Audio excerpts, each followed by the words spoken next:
The story begins on a battlefield where the protagonist is face to face with what seems to be a final boss Horn with a big sword. He says that God is dead and that humanity now worships money and references arcane engineering. However, at the end of that pursuit, they ended up turning themselves into slaves of monsters. Holding the sword and trembling, the protagonist asks how that is fair. Seeing the boss pulling out the sword, he throws himself forward saying that none of this makes sense. A guy is screaming there, an explosion sweeps across the whole city, and this actually is the best modern apocalypse game that exists, called Arcane Soul now. In the present, our guy is looking at his phone screen, saying that this pay-to-win game is a disgrace. This is our boy Kim Jun-soo, 22 years old, looking at the character agonizing on the screen. He says this is so unfair. How is a poor guy like him, who doesn't spend money on the game, supposed to win anything? The guy in front of him says that he actually did pretty well for someone playing with a free character. But of course his own character is so strong that even on autoplay, he beat the protagonist. Then he finishes off the poor guys on the ground, saying that in the end he actually did pretty well for someone who doesn't spend money on the game. The poor guys are walking down the street full of rage, cursing the heavens, saying that even after spending 10,000 hours on this damn game, he can't beat anyone who spent just a little money. Clearly this wasn't a game. This is the disgrace of a casino with characters. But he says that in the end, he's the idiot for still playing this crap. He should just be doing homework and moving on with life. But like a true addict, he's going to try pulling the daily free character to see what comes this time. But this time things were different. A platinum chest appeared surrounded by a mystical aura. He recognized it instantly, bro. What he got from that chest was the exact same character. The guy was using the SSR rank Celestial Demon. Right then he couldn't believe it. That was literally the rarest and most expensive character in the entire game. The chance of pulling that while playing for free is 0.00006. In other words, yeah, impossible, like winning the lottery. Right away he starts using all the free characters he had to power up the new one, which is way more powerful. At least since he's been playing for a long time. He has tons of experience and is gonna max that character out. No more getting beaten up by those bastards who spend money on the game. Then all of his characters start being fused into the Celestial Demon. The experience begins to rise and he tosses the phone in the air, saying goodbye to Warrior Kim. Warrior Kim, right? Which is the name of his character, since he's named Kim and the character is a warrior. Incredible, a genius at naming characters. But hold up folks, look who's showing up from the side. Right after he got the Celestial Demon, the guy's expression changed. He wondered why this event felt kind of familiar, like something he read before. Next scene, he opens his eyes and he's in a hospital. People wait, so it wasn't a nice guy. Or was it he gets up all crooked, wondering where he is and why he's there. Of course his head starts hurting right away and he remembers the truck that came right at him. The guy kind of dodged it, but the hit still landed on his body. As soon as he gets back to his senses, a nurse walks into the room and calls him Warrior Kim. She says she'll go get a doctor, but he's sitting there confused, trying to understand why she called him Warrior Kim. When he looks at his name, that's exactly what it says on the file. The poor guy's a bit lost, wondering if the hospital staff are a bunch of crazies or just fans of that game. Maybe it's just a joke because he spent those 10,000 hours playing as Warrior Kim, leveling everything up to boost the Celestial Demon. But wouldn't it be ironic if he actually became Warrior Kim? The second he tries to get up from the bed and touches the ground with his foot, then pain shoots through him. First realistic accident where the protagonist actually has consequences, the others just get up and walk like it's solo leveling. The nurse comes running and shouting, telling Warrior Kim that obviously he can't be walking around just yet, and the doctor shows up and says that for someone who got hit by a truck, he's actually in decent shape, but before he can leave he'll have to run a magical vision test. Of course Kim Jun-soo is confused. What is this stuff about calling him Warrior Kim and magic tests? A bit later at the front desk, someone does some calculations and says that considering all the costs, it's going to be just 22 million. The poor guy freezes for a second and asks why he's paying us hospital prices. The doctor, smiling, completely ignores him and says that if he doesn't have insurance, he'll obviously have to pay out of pocket. The poor guy says he pays his taxes on time. He was entitled to the Korean national health system. But the lady's confused and says that in the land of the orange guy, there's no public health system. Actually, she asks if he has insurance from the Legion or the Magic Tower. Every second he's understanding less and less. That's when he remembers he's heard terms like those before. Magic Legion, Mega Corporation, Magic Tower, and Sacred Order. The four factions that rule that game. A world where the gods abandoned humanity and arcane science advanced drastically. Earth was polluted by monsters and humans had to modify themselves to survive. And now the poor guy finally gets it. He ended up in a world that's insanely hard to survive in. And worst of all, he landed there right after his accident and is already all messed up. Walking around the zone he says, "This is so unfair." The second he was happy about getting the Celestial Demon, something like this happens and he becomes a tutorial character.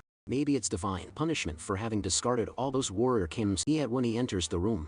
He's shocked it's a cubicle smaller than the one he used to live in. He's already wondering why the hell this warrior Kim is so damn poor. He falls onto the bed saying that now he's screwed, his body's wrecked, he has no money, and on top of it he's a tutorial character. At least it's Arcane's soul which he knows so well. The problem is he knows that soon there will be nuclear war and dimensional explosions. The ancient gods will come seeking revenge and this place will turn into hell.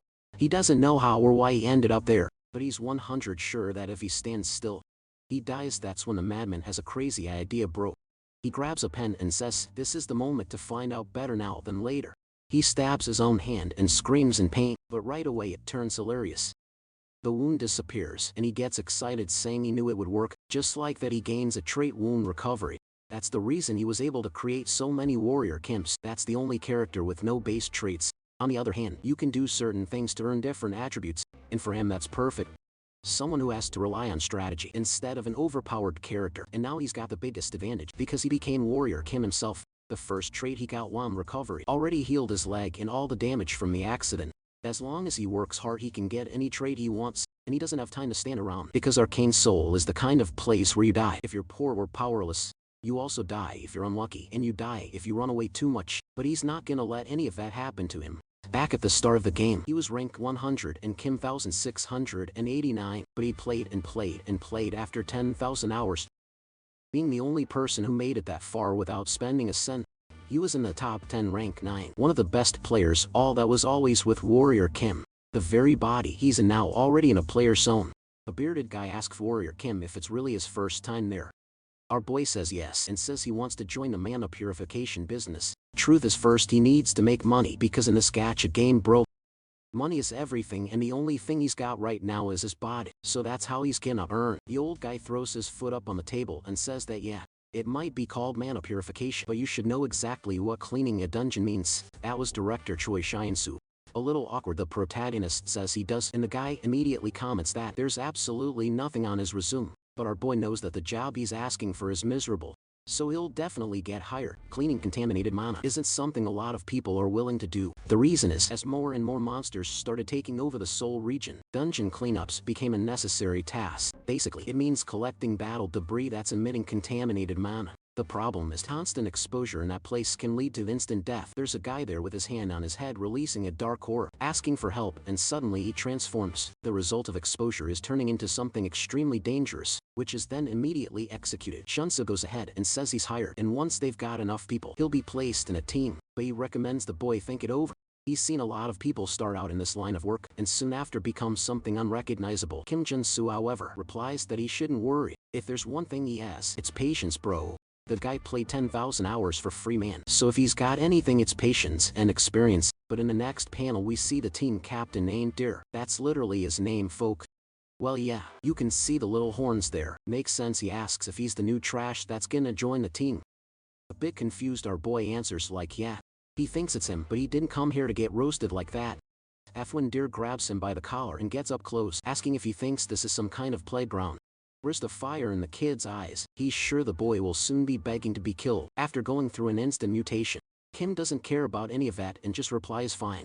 He'll stay aware of something like that, while remembering that in the game it was like that too. This guy was always trying to scare people. The real question is, why is a guy like Deer, someone ranked R, even here? Apparently, he used to look normal before awakening and growing those little legs too. That's when another guy in a blue shirt comes running and tells Deer to stop messing with the rookie. After all, they were already sure on people working this niche. This guy is Red Hawk with 5 years of experience in the field. Deer, though, says he doesn't have many expectations for the kid as long as he doesn't get in the way, and that's good enough. Then he walks off saying it's time for them to get going. They've got 5 spots to clean. Warrior Kim isn't happy about getting humiliated like that. For some reason, this bastard was even crueler in real life than in the game. But Red Hawk tells him to relax, saying that while the guy seems annoying, he's actually a decent person. So our boy just says okay. And next scene, they're standing in front of a metropolitan gate. The smell there was absolutely awful, but the boss just tells them to get ready. They're going in as soon as he swipes the card and the door opens. He's already shouting for everyone to get in a position. Among the piles and piles and piles of rubble, there are what seemed to be slimes. Actually, they weren't just slimes, they were contaminated slimes. And the annoying part about this creature wasn't its strength or danger, but the simple fact that even if you cut it in half, it doesn't die. It only dies if you find a manicure that's hidden somewhere inside its body. Everyone's already all tangled up when Kim charges straight at one of them. The teammate who's being swallowed up by a monster looks back, and Kim's coming and swinging a pickaxe, apologizing, but saying he won't be responsible for what happens next. He's barely manages to hit the core and avoid the guy's leg. The poor dude nearly fainted, but the slime died. Meanwhile, the guy who merely got his junk sliced in half is trembling on the ground. Our warrior Kim, on the other hand, is already running and finishing off everything, striking core after core non-stop. The boss and the rest of the team are confused. It looked like the bastard was killing each one in a single hit, something that shouldn't be possible since the cores are randomized, but that actually is something pretty much impossible. So now we go back to 2 days earlier. The lunatic was on the ground in a playground, eating around for something. Families were even pulling their kids away, saying not to look at this craziness. But then suddenly Kim found what he was looking for, 501 coin, and because of that he earned the treasure hunter trait. For him, that was the most important thing for a warrior Kim. While he celebrated having found the coin, an old lady tells the kids not to listen to that crazy guy. But the truth is, our protagonist knows that before you start killing monsters, there are a few things worth collecting. Next scene, he's in front of a trash can vomiting, and with that, he acquires the contamination resistance trait. That one was one of the worst, since apparently, he had to deal with a bunch of stinky stuff and garbage. Just like in a game, you get certain traits as long as you fulfill certain conditions. Obviously right, because he is warrior Kim. In total you could have 6 traits activated at the same time and could switch between them whenever you wanted. With treasure hunter he could see what his opponent's weaknesses were. That's because that trait let him easily spot mana cores. But then the slime explodes in the middle of the group. Dares they're shielding himself, telling them to be careful and not to end up swallowing any of that contaminated mana. Meanwhile, Kim Man is looking at the inside of the creature soaked in slime, saying that hard work always pays off. Warrior Kim really was the perfect class for someone who likes to put in the effort, and of course he can't be contaminated, right? Because he's got the resistance trait activated. Even though he's acting all badass playing the tough guy on the bus, he's totally wiped out after a day of work, bro. Red Hawk though comes over and thanks him, saying that it's because of our boy that everyone's getting off early today. He sits beside him and says he's never seen anyone work as well as he does. Maybe he'll awake him like deer. But our boy Lies says nah, nothing like that, he just has a bit of military experience. That's all. The guy still praises him, saying that if that's true, then he really is amazing. But then out of nowhere horns appear on his forehead, and Kim already realizes that the guy's not even noticing that he's undergoing changes automatically. Our boy says yeah, you should probably start taking it easy and take a break from work. But Red Hawk says he'd rather turn into a mutant than face the reality of a life full of death. This game world is perfect, bro. The Korean work routine of 25-hour workdays with the healthcare system. All the best parts of capitalism. And Kim, poor guy, he knows someone like Red Hawk doesn't have many options. 4 days pass and once again the job is done. Since he's the only one with poison resistance, he's also the only one who finishes the job without being totally wrecked like the others. Someone nearby is puking, bro. And yeah, it looks like Red Hawk is starting to go through the transformation. Kim just thinks to himself that he told this guy to stop overworking like that. That's when Deer shows it behind him, saying that apparently the kid's still full of energy. Maybe it's because he's so young. He never imagined someone like him would be that good at the job. Back off, Deer. We haven't even seen a wafer yet, bro. Go away. Our humbled boy replies that it's thanks to the hard work of the team. But obviously right, it's all thanks to those damn traits. Deer though sits down and says that he, on the other hand, is dead tired. That's when suddenly they hear a sound nearby. When they turn they see that Red Hawk is beginning to transform. The others call out to him asking if he's feeling okay. In the same second Deer takes off running, telling everyone to be careful. And Kim already knows what's about to happen. They're hugging their friend, telling him to keep his mind clear, that they'll get out of there soon. But man, his expression changes right then. An explosion sweeps across the cleanup site. When Kim opens his eyes again, the giant red foot is stomping the ground and his friend had turned into a mutant. The sad thing about the mutation is that in 1 second, the person loses all sanity. And if they don't take this guy down right there, it won't be able to get out alive either. The problem is the 6 traits he has equipped right now are all focused on monster cleanup. None of them will help him win this fight. No matter how he looks at this situation, he knows that everyone there is screwed, bro. I really thought this was gonna be one of those scenes where the protagonist dodges everything, comes out like a badass, but nope. The story is keeping it real. With no combat traits, he just got punched in the face, blown into the ground, and left totally wrecked. At the very least he got the resistance trait. Obviously he wasn't going to give up that easily. He opens the status window and starts switching out his traits. Of course strength would be useful right now. Man of Heart would help him focus his energy. Resistance would increase his chances of surviving each attack. Mana absorption and regeneration would work well together to help him recover. And the last piece of the puzzle, corruption resistance, since the enemy was a mutated creature, With that, he had all the basics set up and was time to go on the offensive. Bro comes charging in bro. It's Red Rogue rushing in for another hit. Kim throws the shovel back and activates the strength trait. With that he had 10 times the strength of a regular human.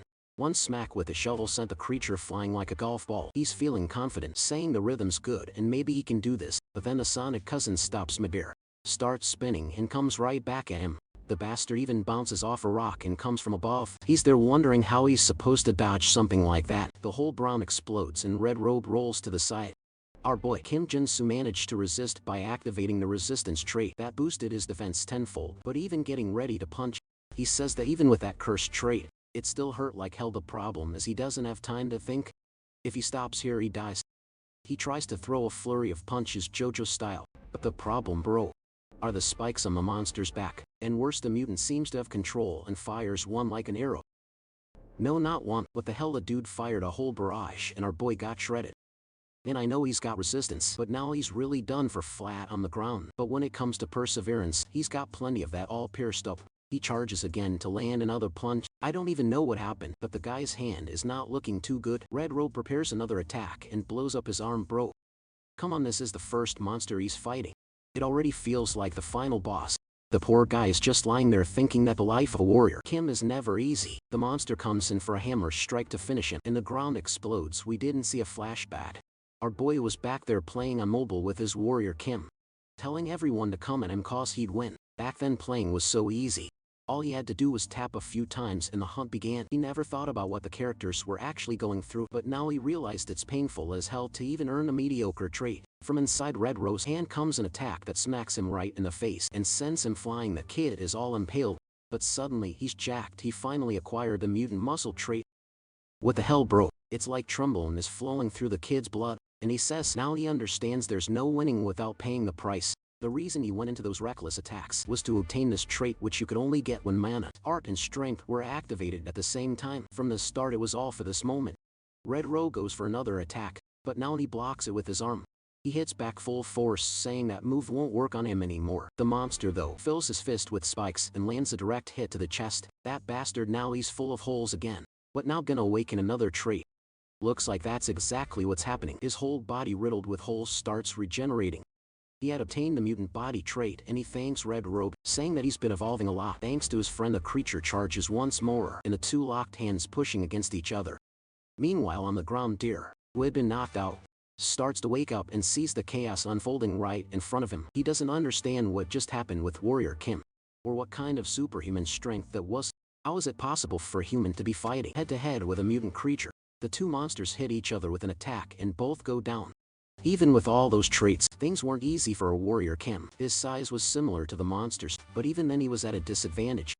The creature roars and he knows it's dangerous, but he has no choice. The monster charges and again, Sonic style, while he activates contamination resistance, he's going to have to do the only thing left, use a delete with that trait. Bro Deer is freaked out. I don't know what he deleted, but Kim's transforming all weird. He turned red, more buff and giant up.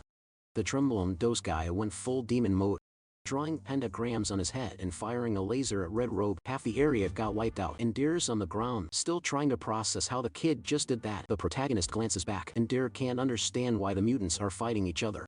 That should only be possible if Kermit transformed and still managed to keep his consciousness. In that moment, bro, he was the mutant warrior Kim, man. The dude's like 30 meters tall while Deer's crawling on all fours like, but the big guy is coming up from behind. That massive hand is coming down to crush him, but when he looks back again, Kim had already transformed back.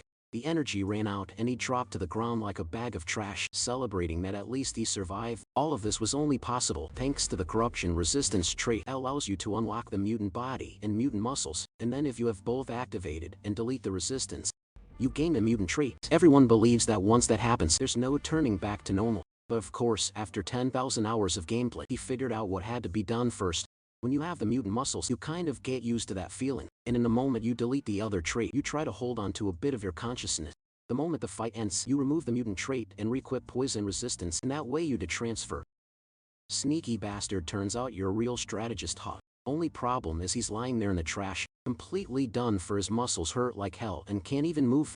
The character with no stats is completely jacked. Now HUD and monster, he pulls himself up.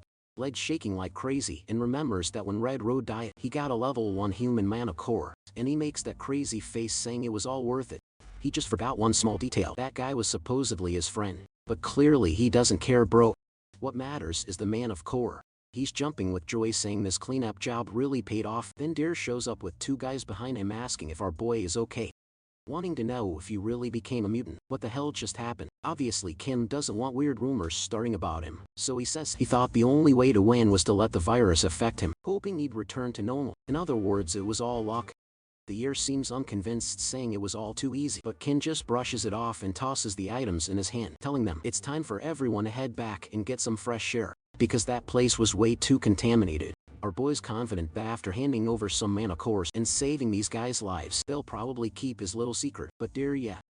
He's standing there still kind of suspicious, clutching his balls nervously. Back with Kaishi and Sue's now all smiles and happy, saying he heard the kid went through a really tough situation. Must have been terrible. Him says nah, it was super easy and everything went just fine, while trying to figure out why the hell this guy is suddenly trying to suck up to him. Then the boss says he should have just come out and said he was a superhuman for sure. You would have been given a way better job than dungeon cleanup. Now it makes sense.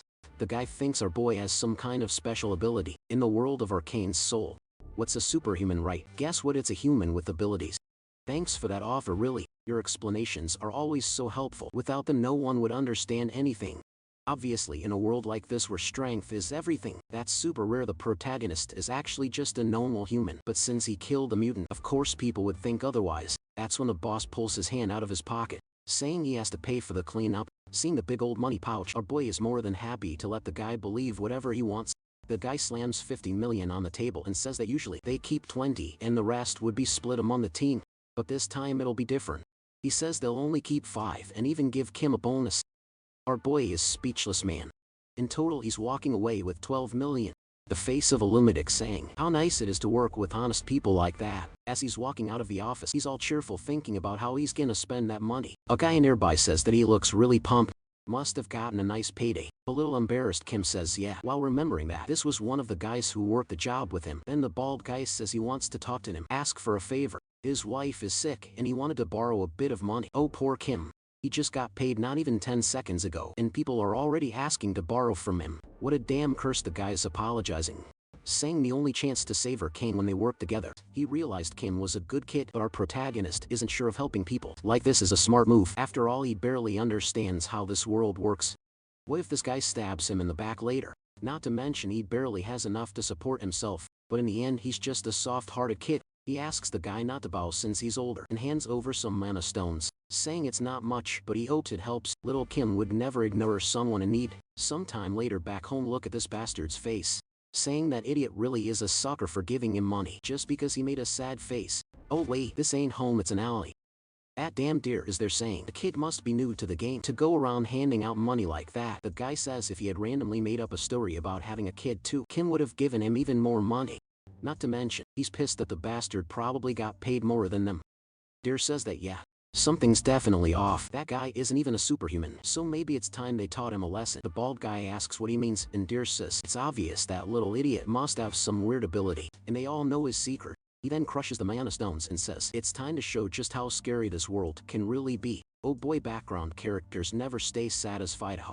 Y'all had a good thing going, but now you're asking to get stomped. Our boy on the other hand, first paycheck in hand, is already in a luxury room getting a massage. Oh my dear Kim Jin-soo, tell him there's a female mass use there, right? Cause it's getting a little suspicious. You're always hanging with Deer in the dungeons, and now you're in situations like this. But okay, whatever floats your boat. I guess he's got that 2,000-hour game strategy, so he probably knows what he's doing. I'll let it slide, because even after all those massages from that extremely qualified professional, his body is still aching all over from that forced transformation. The traits he can use really are multiple, but they're far from omnipotent. His body changes based on whichever ones are equipped, and obviously it gets harder and harder for the body to handle their effects. But right, what's he gonna do? He can't survive or do much of anything without using all of them, so that's just how it is. Suddenly, something catches his attention while he's looking out the window, and instead of checking out girls in bikinis, he's staring at some tattooed uncle out there. The world of Arcane Soul is ruled more by gangs than by law, which is kind of natural, since this is a place where the police can't do anything. Superhuman players are the ones who decide everything. He's muttering to himself that he barely made it out alive, but doesn't know if he'll make it next time. At least now that he's warrior camp, he can use a bit of money to buy some items, and actually make a difference at a weapon shop finally. Finally the artist spent like 0.2 grams of pencil to draw a woman in this story, and she wants to know what he's here to sell. He says he brought some monster remains, but she already says she should warn him they're not buying any level 0 mana cores. He tells her not to underestimate him. He reaches into his backpack and says he's here to solve this bro. A giant human man of core that looked like a raising gun from Naruto. That was a level 2 core, no need for her to make that shock face. What he done in the hotel room was fuse all the cores he got from that guy he killed. And all those slimes too with that. He finally made a level 2 core they'd actually buy, and now he's blushing saying the price depends on the level. If it gets a good amount he'll have enough money to buy a weapon. She hands over a value of 4.77 million, and right away he says he wants to take a look at the store's armor and weapons. She tells him to follow her behind the counter, and back there, man, it looks more like a military armory than a dungeon shop. There's like 30 M4s, pistols, bazookas, backpacks. This is more pub than solo leveling at this point. But the kid looks excited, saying for sure he'll pick out her best stuff, and yeah, he walks out with half of our Genesis in his backpack, all hyped that now he can finally play Arcane Soul in peace. That's when suddenly someone calls out to him. Now that one female character appeared. Here comes the second artist, getting bold now, and she wants to know if by any chance he's a mercenary, because she needs help. He says no. He's not, so she says that's fine. She'll go look for someone else. And she pulls out a wad of cash, saying she's on a business trip and is scared of a certain gang. All she wants is someone to protect her and her stuff. Kim immediately starts thinking that $500,000 just to do some bodyguard work isn't bad at all, especially since he just geared up. Right away his expression changes, and he says he would never ignore a girl in danger like her. If she needs a bodyguard, she can count on him. They start walking through some alleys, and yeah, it's clearly starting to feel suspicious. He's wondering the same thing. Why would a girl who's supposedly on a business trip choose such a sketchy place like this? Suddenly she picks up the pace, climbs the stairs, and says to just come around this corner. When he looks, she's at the end of the hallway saying it's just right there. And off he goes. Really, this idiot's gonna fall for this. But as the dear warrior Kim that he is, he couldn't see anything in that moment and unlocks night vision. But out of nowhere, bro, the girl pulls out a pistol and says he's actually more cautious than she expected. And before he can even ask what's going on, she's already pointing the gun and Deer is right behind him. Kim goes to say something, but the guy just says it's good to see him again. That's when it's our boy. He immediately asks what he did to deserve something like this. Just as Deer starts saying he seemed like an easy mark, Kim is already running. He throws the weapon back down and bolts for the end of the alley. Deer tells the girl to shoot, and the damn woman takes aim and lands a shot right in the spine. Our boy drops down the stairs like a piece of trash. The leader comes in complaining she was supposed to hit him in the leg. Now he's dead. She just says that's better than him getting away. The problem is he really was dead. Now the weird guy who became a mutant somehow was still human. The girl says maybe it's a good thing. There might be someone willing to buy that body if is. The leader doesn't care. He tells them to just collect the body already. But in a blink of an eye, the body was gone. They're all confused, not understanding what the hell just happened. Then the lights in the place explode and someone gets whacked in the back of the head. No one can see anything because the darkness is absolute. In addition to extra strength and all the resistance traits, there was something else back at the weapon shop. He made sure to buy a bulletproof vest, because you never know what might happen. And the moment he got shot, he gained another trait, playing dead. And since no one can see anything, bro, it's easy for a boy to sneak up on Deer and clock him right in the jaw. The fool hits the ground immediately, but he gets back up and manages to land a kick. But our warrior says the bastard should have been grateful his life was saved before trying to kill the one who saved you. Definitely not the smartest thing he's ever done. But just as he goes in to stomp on his head, bang, another shot rings out. The girl shouts for him to freeze and asks if Deer is okay. Even while invisible, our boy still took a hit to the arm, and that's when he remembers bro. In Arcane Soul, the scariest thing wasn't mutants or monster. It was the people of that world. He was way too naive, trusted way too easily. Oh snap, he pulls out the Glock 2, puts a bullet right in her hand to knock the weapon out. I thought it was gonna be like cold calculated Kira style bam headshot. But the other guy is still out here running his mouth right. You can already tell he's gonna be the nice guy. What do you all think? Leave a comment below. In that moment, would you rather he just killed both of them or not? The messed up part is that our idiot got distracted, and now Deer's coming in with a massive kick that lands right on the side of his mouth. Looks like he barely managed to dodge at the last second, but he dropped his gun in the process. And the worst part, the bastard's legs had transformed. Now he was a real Deer bro. A level 1 superhuman. Our protagonist can't believe the bastard just evolved right in the middle of the fight. Seeing the little pop-up screen from Warrior Kim, he explains that in this game, any character can go through a superhuman awakening. It's basically the core growth mechanic of the game, and once someone awakens they can easily overpower a human, even if they're armed with a rifle. And now with his normal body, Im's gonna have to deal with this guy, who already transformed in a single second. The guy turned into a blur. Rodier's ability was stereotopic jump. No clue what that means, but basically, a skill that lets him jump in multiple directions at insane speed. The bastard turned on creative mode and disabled gravity bro. He's already scaling the wall to land a drop kick from above. Kim hits the Call of Duty shift key and slides out just in time. Derek can't believe that someone who hasn't awakened is dodging his attacks. But he goes in for another one, and this time our boy is forced to defend himself. But the idiot's expression suddenly changes. Kim had pulled out a weapon and managed to block the full hit. He says that in the end the guy really is just an animal, as he figured buying that expandable baton was the best choice. A few hours earlier back at the shop, he was wondering if it was even worth buying a weapon because, well, Warrior Kim, guess what class he is? Yep, warrior class. The stronger he got, the more useless guns would become. He needed something that matched a warrior type character. Since there were any real swords available, the best option was to get a baton, and obviously since his character is a warrior type, he has bonuses using that kind of weapon. If you thought he was walking away from this untouched, yeah, no, here comes our boy with the beatdown smack.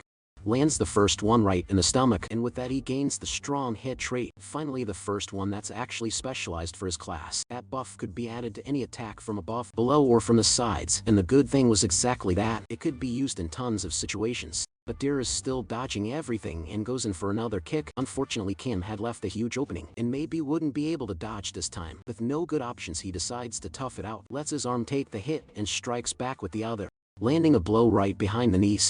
The guy was faster and would always land a hit, so Kim decides to just keep hitting every time he gets hit, and after landing a stream of attacks, he gains his second trait combo. At the early stages of the game, nothing's better for Warrior Kim than that. A strong hit plus a combo. Perfect setup to hit fast and hit hard. Now the idiot's getting whacked from all sides. Snack right in the chest. He drops like a trash bag on wet asphalt while our boy celebrates, saying he finally took down the bastard. But then his hand suddenly starts to glow. He feels something strange. His whole body starts hurting and he crouches there groaning in pain, clutching his arms, not understanding what's going on. A golden explosion and an aura burst from his hand. Warrior Kim had awakened. He had become a superhuman. He clenches his fists and shouts to the skies in celebration. Bro, the face of a psycho, it finally stopped being just a normal person. The madman's even busting some b-boy moves now, saying that now his leg's finally changing. That's when suddenly a dude with shorts on his back says, "It looks like he pulled it off." Our boy looks behind. Bro, there's a guy walking in with a bazooka and 3 kilos of ammo. That's Iron Fist Kim Man right after Warrior Kim. He's the second most basic 2-star character. A class that's kind of like a reinforced soldier who uses firearms as his main weapons. On top of that he can shoot with his prosthetic arms. And the biggest problem now for our boy, that bastard is the leader of the Iron Fist gang. Since Kim's been fighting in their territory, they must have taken that as a provocation. Iron Fist steps forward, presses the bazooka at Kim's chest, and asks if he even bothered to check where he was before causing all that mess. Kim tries to explain right. He had to defend himself, it was better than dying, so he didn't really have much of a choice. The guy pulls out a pistol and says it looks like Kim was more scared of his enemies than of the Iron Fist gang. Poor Kim man, he just finished one fight, and he already knows that if he gets into another one now, he won't survive. The guy points to his heart and says that in the end, Kim made the worst choice possible. And now he's gonna find out what happens to people who pick a fight in their territory. After a second of silence, our boy says they forgot one thing. He grabs the guy's gun, bro, and says he's not gonna die that easily. He pulls the trigger himself, and the bullet goes right through his chest.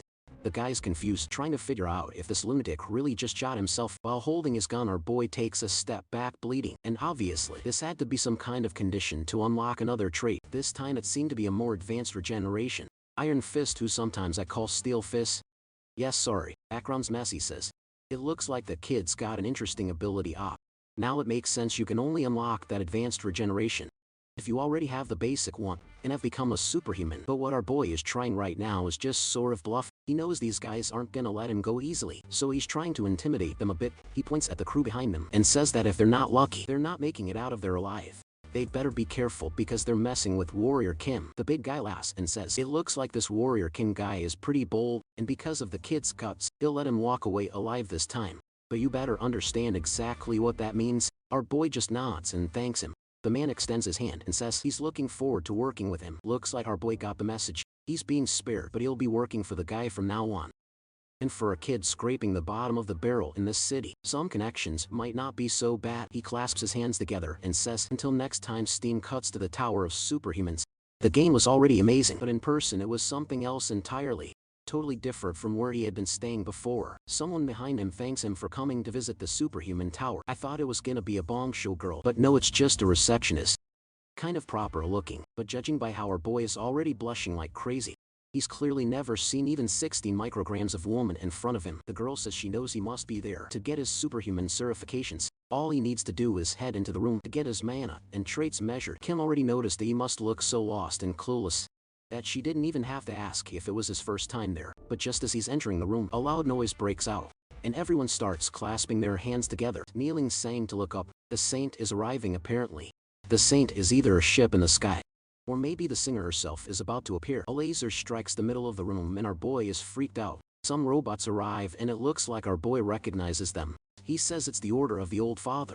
And seeing the girl in the black helmet, he wonders why a boss from the game is here. But everyone's kneeling, praying, worshipping her arrival. He figures that maybe he's inside some kind of tutorial timeline. At this point in the story, the Sync really was a person, not a boss. But as the plot progresses, it's revealed that the order she works for is actually a cult, disguised as a religion, and they start slaughtering the city's citizens without hesitation. The poor fools are there praying, saying the saint must have come to measure her power again. The girl pulls out a massive hammer, starts glowing gold, and is smiling like an absolute lunatic. Meanwhile, Kim can only think this crazy lady is way too damn loud. Some yellow stuff pops up from the system reacting, and she's standing there waiting for the results, still with that crazy face. The people look tense, and the result shows up a saint who really is a priest class, had level 8 mana and a 6-layer circuit. Everyone starts celebrating while she walks around with that same expression, but the one guy not celebrating, sweating buckets instead, is our boy. He mutters that they really shouldn't be cheering for something like this. A level 8 superhuman has the destructive power of an entire bombing fleet. Basically, they're a mobile national threat, and the worst part is he knows this very same threat is going to wipe out Seoul in the near future. But seeing all that cult-like worship, he knows there's nothing he can say that'll change their minds about her. For now, he's gonna do what he can, bro, which means focusing on himself and leveling up to avoid attracting too much attention. He decides to unequip a few traits and stick with just 3, but then suddenly the saint glances to the side. The guy standing next to her asks what's up, and she says there's something about that individual. In a blink of an eye, she's already behind him, saying he has a very interesting ability. He jumps in surprise, a little confused, saying she startled him while trying to figure out why the hell this boss just came over to talk to him. Could she have noticed the traits he had equipped? Everyone in the crowd of worshippers is thinking the same thing. Why is the saint talking to that useless idiot? Suddenly she grabs our boy's hand and says she wants to know his name. All awkward, he says the legendary name Warrior Kim, while remembering there's only one reason a priestess asks someone's name: an arcane soul out of nowhere. She starts praying to the old father, asking him to baptize and bless the boy, declaring that the one who sits on the black throne of gold would always grant him as much power as needed. Bro, the girl's really trying to baptize him. There are even glowing golden tattoos starting to rise on his body. She tells him to submit to the peace of the world and abandon the hatred of this place. The crowd's totally jealous, saying this is a once-in-a-lifetime opportunity, especially coming from the great daughter and most powerful saint. But here's the problem for Kim: if he receives the baptized trait, he'll have no choice but to become a paladin. And even though those lunatics are going to attack the entire city, in the end they're going to lose to Korea's strongest warriors. He gathers his courage, pulls his hand out of hers, and yanks away, thinking that this chick is just like a crypto scammer, except in this case it's guaranteed loss, obviously. A crowd gasps. He falls to his knees and says he refuses to be baptized. The saint's expression immediately changes. She says she must have misheard something. Our boy awkward, but Fern says nope, she heard him just fine. She responds, well then alright. We cannot deny the citizens their freedom, but he can be sure the old father will always be watching him. She puts her hand on him, muttering some devil's hour curse, saying he better not forget that the holy light is already inside him. All snapped, she turns around and leaves our boy literally on fire, roasting in front of everyone. He's being burned alive while the people around are saying it's his fault for refusing the baptism. Yet being an atheist in this world is definitely not worth it. Someone says what she used was called divine fever, a punishment ability for refusing baptism that causes extreme pain. Obviously Kent, our guy with 10,000 hours of gameplay, already knew this was gonna happen. But even so, having your entire body on fire still hurts like hell. Divine Fever was one of the strongest debuffs in the entire game. Basically, the never-ending pain makes people give up on life altogether. That's how the temple eliminates those who reject the baptism. Our boy is an idiot. I thought he had some trait to survive it. But he was about to die until, by pure chance, someone threw a liquid on him that cured him. Yeah, it just makes cure and purified, folks. New word for the gamer dictionary. It's that sort of bland girl from earlier that he fell for, right? She's the one who asks if he's okay. He thinks she's a bit crazy since most people avoid helping anyone going through that whole baptism thing. But now thanks to her healing, he just needed to hang in there a little longer. Finally it appears, bro. The divine resistance trait. The guy is practically in full cultivation mode, having energy, obviously. You wouldn't have refused the baptism without a plan. Divine Fever basically burns away your mana. And since he's just a level 1 with barely any mana right now, the fever doesn't affect him all that much. Phase 1 complete, and now he's attained divine resistance and has already equipped the trait. Problem is he's still burning, still writhing in pain while the girl's just throwing bottles at him. I thought it was rare healing potions or something, but no, she's literally just throwing regular water on him. But even if it's just plain H2O, it was helping him calm down. He was right there, bro, concentrating fire and water in his chest, while divine energy burned around him. Dude's full yin-yang mode, combining the pain of fire with the coolness of reason. With a tiny bit of mana left in his chest, he manages to extinguish the flames. Everyone shields their eyes, and what he awakens now is mana barrier. Now he's standing there all smug, arms crossed 5 seconds ago. He was practically dying like an idiot, but now he's confident if there's one thing that helps Warrior Kim survive, it's this. The girl asks if he's okay. He says yeah, thanks to her, while everyone else around is confused, wondering if he really survived Divine Fever. But the truth is Kim didn't end the fire. Technically, he's still burning. It's just that he created a barrier between himself and the flame, so he doesn't feel the pain. And this mad lad, without hesitation, walks straight up to the platform to measure his talents. When the scan completes, it shows that yeah, he's still level 1, but he has 6 circuits, which are basically like traits. The folks behind him say it all makes sense now why the saint was so interested. He's basically a super beginner. Kim didn't want to draw attention, right? But after everything that happened with the saint, it was unavoidable. The girl at the desk congratulates him, saying it's the first time she's ever seen a newbie with 6 abilities. Now he just needs his superhuman license to be fully official. Sometime later at the registration desk, there it is, the license he worked so hard to get. She congratulates our boy on becoming a complete superhuman. He's practically glowing, his heart's about to burst from his chest. He says he worked hard to achieve something like this. She says she'll explain all the new privileges he now has. But now our boy starts listing them before she can even speak. Lower taxes, he can carry weapons. The higher his level, the more money he earns. He's immune to arrest for a bunch of things, transportation, food, a ton of stuff is free. And there's more benefits too. She's standing there confused like yeah. Looks like you memorized everything you gained. He says this because he's addicted to games, or actually to avoid saying games. He says he's a doctor in superhumanology, okay. But suddenly, he says, he needs help with something that's not included in the benefits. Looking out at the crowd outside, he wants a way to leave this place without drawing attention. She stands up and tells him not to worry. She's already prepared something. He is all flustered when she gets up and tosses a little jacket over his shoulders, telling him to follow her. We've probably gotten so used to massive wafers. At this more normal one feels almost too normal. But maybe that's a good thing. It's like yin yang balance. You know, after so many intense ones, now there's a calm one, perfect equilibrium. As they walk through with the cloak, he thanks her, saying that without her, this would have been way harder. That cloak had the stealth ability, and since he used it, he also gained the stealth trait. She then points to the end of the hallway and says, unfortunately, she can only take him that far. Our boy thanks her, and then she walks away, while this fool standing there thinking, he never imagined someone in our king's soul could be that kind. Not to mention she was cute, so when he gets stronger, he's definitely gonna pay her back. He pulls out the card she gave him to check her name. Her name was Bassering, and then he remembers a badass from the game. A sword-wielding maniac from the Berserker class. One of the top 3 strongest warriors in the whole Berserker class. Since she always had a crazy expression in the game, he hadn't recognized her, but now he realizes there was something familiar. I never imagined that crazy woman could smile like that. For anyone who thought that finally his life was going to start getting better, forget it, man. There he is, exhausted and dried out because he's been farming non-stop for a whole week ever since he became a superhuman. This whole time he created a single dungeon, which proves right that Warrior Kim's efficiency is garbage. One of the reasons though that he's doing so badly is that they always have to keep traits that can make mana regeneration really high so he can maintain that barrier. That's because, you know, if he removes it, he'll be consumed by the sacred fire. The problem is he's sure that if he had specialized only in hunting, he would finish many hours ago. The problem is that to get rid of this debuff, he needs a potion called Nectar, which is the only thing that removes divine fever. But of course, it's super expensive and the poor guy has no way to get it. The only way to gather money is by doing this cleaning mission. But man, it's taking way too long. While he's there worn out and stuck in this loop of suffering, the phone rings as Director Choi. And he wonders when this bastard is going to stop calling. That bastard is way too persistent. Right when he's about to hit reject on the call, suddenly his expression changes, and it looks like he just had a really good idea. Sometime later at the selling to agency, someone is welcoming Warrior Kim. It's the same boss from before, saying he heard that he survived the divine fever, and on top of that has 6 abilities. Truly, he's a man of honor. Our boy is just standing there saying, yeah, things turned out that way. He now wants to know how the job he requested is going. Out of nowhere the guy's expression changes.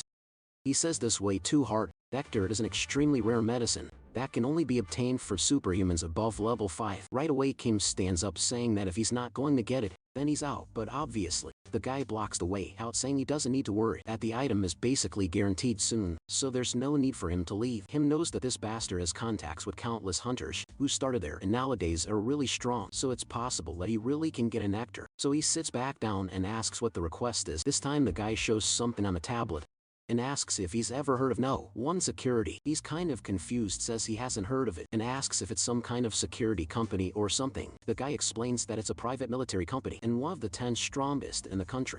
Apparently the CEO and the vice CEO are a couple who also work there. Both of them come from traditional martial family, so the company has a solid foundation. Him asks what the problem is with a protection company like that. There's no way they need protection for a protection company. The old guy says it has nothing to do with that. The son is the problem. He's over 20 years old and still hasn't awakened any superhuman ability. Kim says that really is supposed to be unlikely since both parents are martial artists. The old guy says the boy has already accumulated mana at level 8, but even so he hasn't awakened.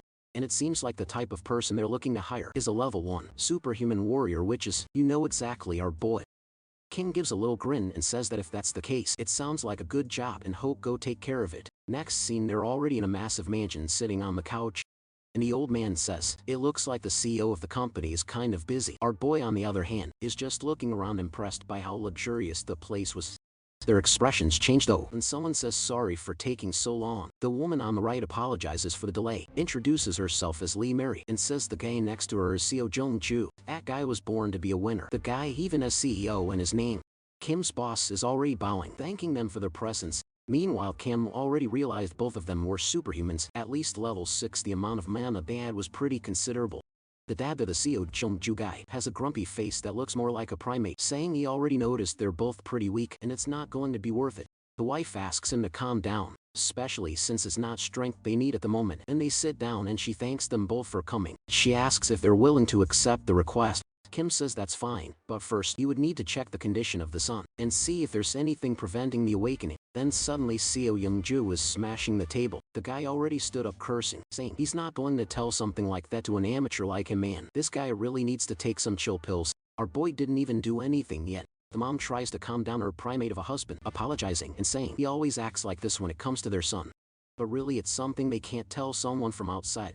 If he accepts the request, then they'll explain the situation. Besides, she's already noticed that he must be needing nectar. Honestly, it's a pretty dumb family, right? How are you going to hire someone before he even knows the situation and whether he can even solve it? Now you gave him the info, and what's he supposed to do? Our boy though doesn't really have a choice. His efficiency is crap, and he needs to get back to farming as fast as possible. Obviously with his 10,000 hours of gameplay, maybe he knows what this is about, and that's why he ends up accepting the request. That's when suddenly the princess of the moment appears, introducing himself as Su Woojin. Our boy goes up to the guy, introduces himself, and greets him, but he immediately notices that the guy didn't have any mana. Looking down, he sees that the guy was wearing a pretty interesting glove with a little pentagram on it. Woojin says he doesn't even deserve something that good, but ends up using it anyway, and Kim replies that he understands. After all, he must have needed something strong enough to seal the mana he has. Looks like that bit of info was crucial. Since the whole family got surprised, our boy smiles and says that now everything became crystal clear the moment he saw the glove. No wonder they were setting so many conditions and asked for a level 1 warrior. Woojin had probably also been baptized by the church order, and the reason he hadn't awakened was because he rejected the baptism and with that sealed his own mana to avoid getting burned. Since they didn't want to make that public, they chose to keep it a secret. Then they heard about Warrior No. 1. who managed to survive the divine fever, and of course they immediately went to the company he worked for. Woojin stands there impressed and then compliments our boy, saying that apparently they called Sherlock Holmes. The bastard's licking his lip, saying that nothing is hard to guess when you already know the future. That's because he saw Woojin's face, and he knows it's the same face as the person who in the future would become the Church Order's vanguard paladin. He refuses the baptism and goes a long time without power, but eventually his parents lose all influence because of A. Gibson and ends up joining the church. Now the primate dad already changed his expression and is asking if there's some kind of way to remove the baptism from his son. Our boy can already tell the bastard's acting all nice now, suddenly humble out of nowhere, but he reveals that yes, there is a way. Obviously only someone with 10,000 hours of gameplay would know. Something like that. He says Woojin has already suffered enough. He could count on him to escape that fate. Man, I said he was a princess, but the guy is really acting like one. Bastard's even hovering him right there. And Kim wants to do this, to take away yet another person who would have ended up in the church. He's gonna steal the future subordinate from her as revenge for trying to baptize him. But suddenly he stops for a second and tells everyone that to treat the boy, there's one condition. The monk says she understands that now the request got more complex, but whatever he asks they'll make it happen. Kim then says he wants them to teach him the mountain smashing sword technique. Suddenly the parents' expressions change. He's got that smug little grin on his face, but the boss is straight up scared. Man. The monk starts exuding an aura and gets closer, wanting to know if he has any idea what he just said. Looking at the 3-meter-tall mom, he wonders why she's being so terrifying. Even the dad who was the primate earlier is now hiding, saying he's not dealing with this one. Our boy then explains that a lot of people find it strange that he learned the sword technique in a world focused on information and tech, but in a world like Arcane Soul where power equals authority. All of that changes. That's because this is a perfect technique to destroy warships and tanks. Man. Someone with this kind of power is extremely valued and becomes unmatched on the battlefield, and there's nothing better than learning a technique like that from level 1 and strengthening it from the start of the game. But now looking at the terrifying mom, he says that of course, he only wants to learn it if he completes the request. At that the mom looks at her little princess behind our boy and suddenly turns off the aura. She says fine. Then if he manages to heal her son, he'll receive both the sword technique and the nectar. Kim is all happy. Man. Those were the two things he wanted the most. He puts on a surprised face, but just look at that bastard's face, saying he never expected something like this and genuinely thanks them. But of course the mom warns that if he fails, they're not going to be happy about it. Our boy says not to worry, he's going to start the process right now. Next scene, in a room with a mana fusion circle, along with that 200 intermediate grade mana potions. The mom says she prepared everything he asked for. Kim thanks her, but says he wants to be alone with a patient during a treatment. What does this bastard think? He's a doctor now to be making these kinds of demands. The mom then apologizes for the way she treated our boy earlier. She reveals that Woojin was baptized before he even started going to school. Man. He never even had the chance to make friends and had to live alone. But why, like when you go outside, you just start burning or something? What's going on here? Couldn't he just make friends without using mana? Do you mean man to have friends in this world now? I guess they'll explain that later, right? She bows and thanks our boy, saying she's entrusting her son to him. Kim is sure that just like him, she must also hate that damn saint. And seeing him all princess taking care of his mom makes our boy wonder how this guy is going to become the leader of the vanguard in the future. Then he says for them not to worry, that he guarantees success when it's just the two of them in the room. Our boy tells him to get ready. They're about to begin. The dudes are trembling and Kim tells him to relax a bit, but Woojin says he's sure. Boy thinks he's going to torture him, hit him with a bunch of drugs, electric shock potions, and whatever else to somehow trigger his awakening. Confuse our god wants to know what kind of treatment he's been trying all this time. The truth is right. The treatment to cure divine fever is just to drink nectar after you awaken. The problem is he was cursed so early that even before he had mana of his own, he already absorbed a ton of divine fever energy. That's why he never awakened, and that's why the nectar doesn't work. Grabbing some potions, Kim tells the guy not to worry, just that today's treatment is top secret. Then our boy starts expanding his own mana barrier. The problem is when he expands the barrier, it starts getting weaker, and he begins getting affected by the divine fever. To keep the barrier expanded, he immediately pulls out 2 potions and starts recovering mana. Throws the bottles behind him, starts recovering mana again. Throws the bottles behind him, starts recovering mana again. After repeating that several times, he gains the trait addicted to drugs. With that trait activated, he would take more damage and consume more mana. But on the other hand, any item he used would have its effect drastically increase. With that trait unlocked, now he just needed to focus on the shield itself. Now basically with infinite mana while drinking potions, he's able to expand the shield a lot more. The mana fever in him is now much farther away. The kid's all happy, but Kim says things are just getting started. He tells Woojin to take off the glove, put his hand outside the barrier and hold his hand. Woojin says that if he does that, there's going to be a resonance between the two fevers, to which Kim explains the kid will survive since he'll be inside the barrier. With that, the protagonist is already outside and tells him not to ask too many questions, just do it. The problem is, it's been a long time since Woojin took his mana out, and he's a bit nervous ever since the day he was baptized. That was the only way he could survive the extreme pain. But even so, the kid didn't hesitate much, man. He already took off the glove and stretched his hand out of the globe. The problem is the thing is exploding in Kim's direction, and he's wondering just how much mana this bastard had stored up. It was going to be something terrifying to do, since he was basically going to take both fevers at the same time. As soon as he touches the hand, man, his entire body starts going up in flames. That was hurting way more than the whole baptism process. His bones were breaking and turning into ash while he regenerated, but the hatred he felt toward that damn saint was way stronger than the pain. So out of nowhere, he throws himself inside the glove and falls to the ground, along with the little princess. He gains the damage absorption ability, which let him steal the damage another person would take and pass it on to himself. Woojin's already super happy because even without the glove, he was managing to stay calm. Our boy explains it there. Kind of obvious, we already got it. He absorbed the divine fever from the kid from inside to outside, which basically weakened the one he already had, and now it was time for the final stage. He hands Woojin the sword and tells him not to stop attacking until he awakens. Woojin answers not to worry, since practicing swordsmanship is the only thing he's been doing. All this time he gets ready and lands a direct hit on our guy.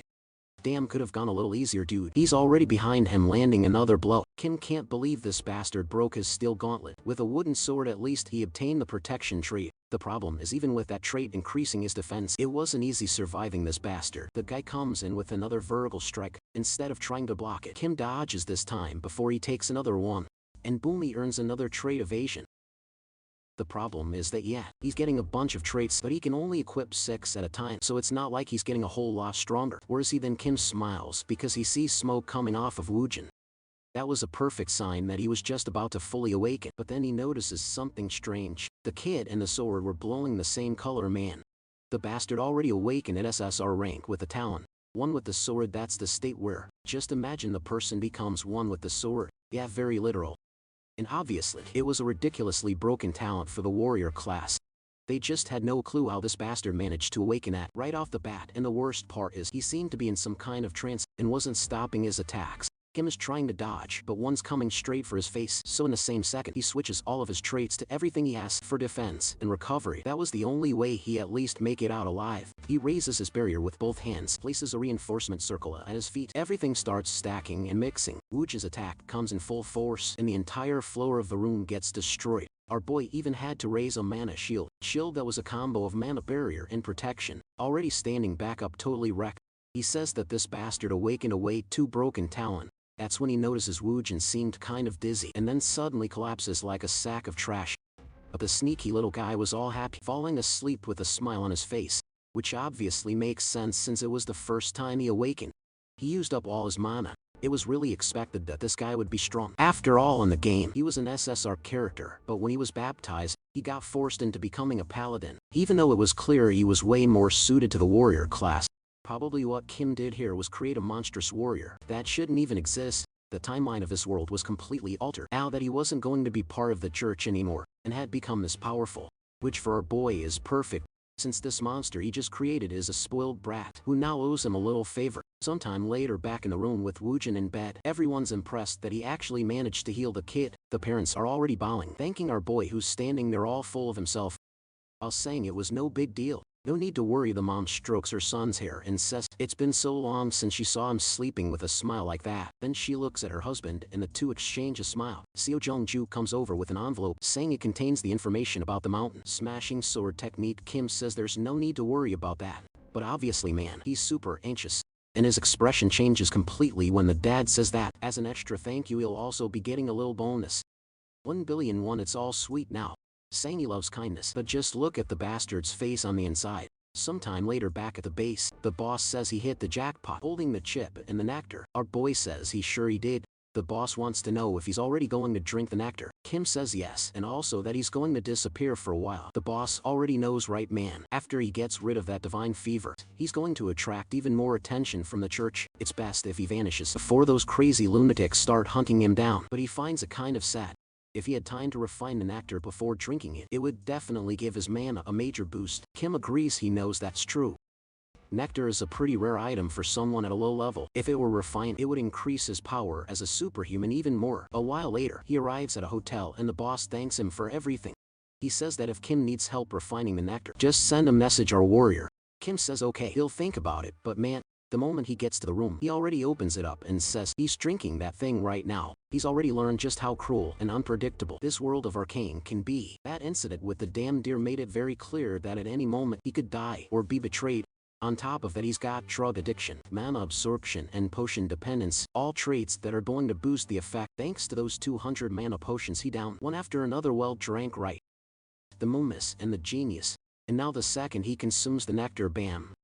He throws the bottle to the ground and drops his knees as the divine fever kicks in again. Here he goes again with the speech saying, every fiber of my body is being burned. It feels like I'm being destroyed and rebuilt at the same time. An incredible amount of mana is being stored inside me. The golden aura bursts out from the top of the building. And with that, the guy jumps up to superhuman level 2. Even better for curing the divine fever using the nectar. He gets the trait Black Flame. Considering it's a tier 1 trait, it's one of the best in the entire game. I imagine in this case tier 1 is the lowest tier, right? I'm not sure, you have to check how it works later. The guy that was smiling from ear to ear today. He got Black Flame and the mountain smashing sword technique, but his celebration is interrupted by a notification on his phone. It's Director Choi saying he has something to say. Our boy decides to completely ignore it and walks off, but the messages keep coming in, so he decides to go back and see what the bastard wants. The texts don't seem to make any sense, something about understanding why he was hesitating, telling him to stay focused and keep hunting, and that he should reply as soon as he sees the message. Him is confused, this bastard can't even text properly, and now he's sending these giant paragraphs. That's when he notices something weird in the sequence of words. You could read a hidden message saying that the Dagger gang is coming to hunt him. First of all, obviously right, this whole hidden text thing would only work in Korean for us here. Translating it makes absolutely no sense. Secondly, seriously, our boy must be some kind of Sherlock Holmes to figure all that out with just a glance. Kim, however, knows that for him to have hidden the message like that, it really had to be something serious. The Dagger gang basically were the rivals of the Iron Fist gang. If Director Choi wanted to betray him, he probably would have just called to buy time.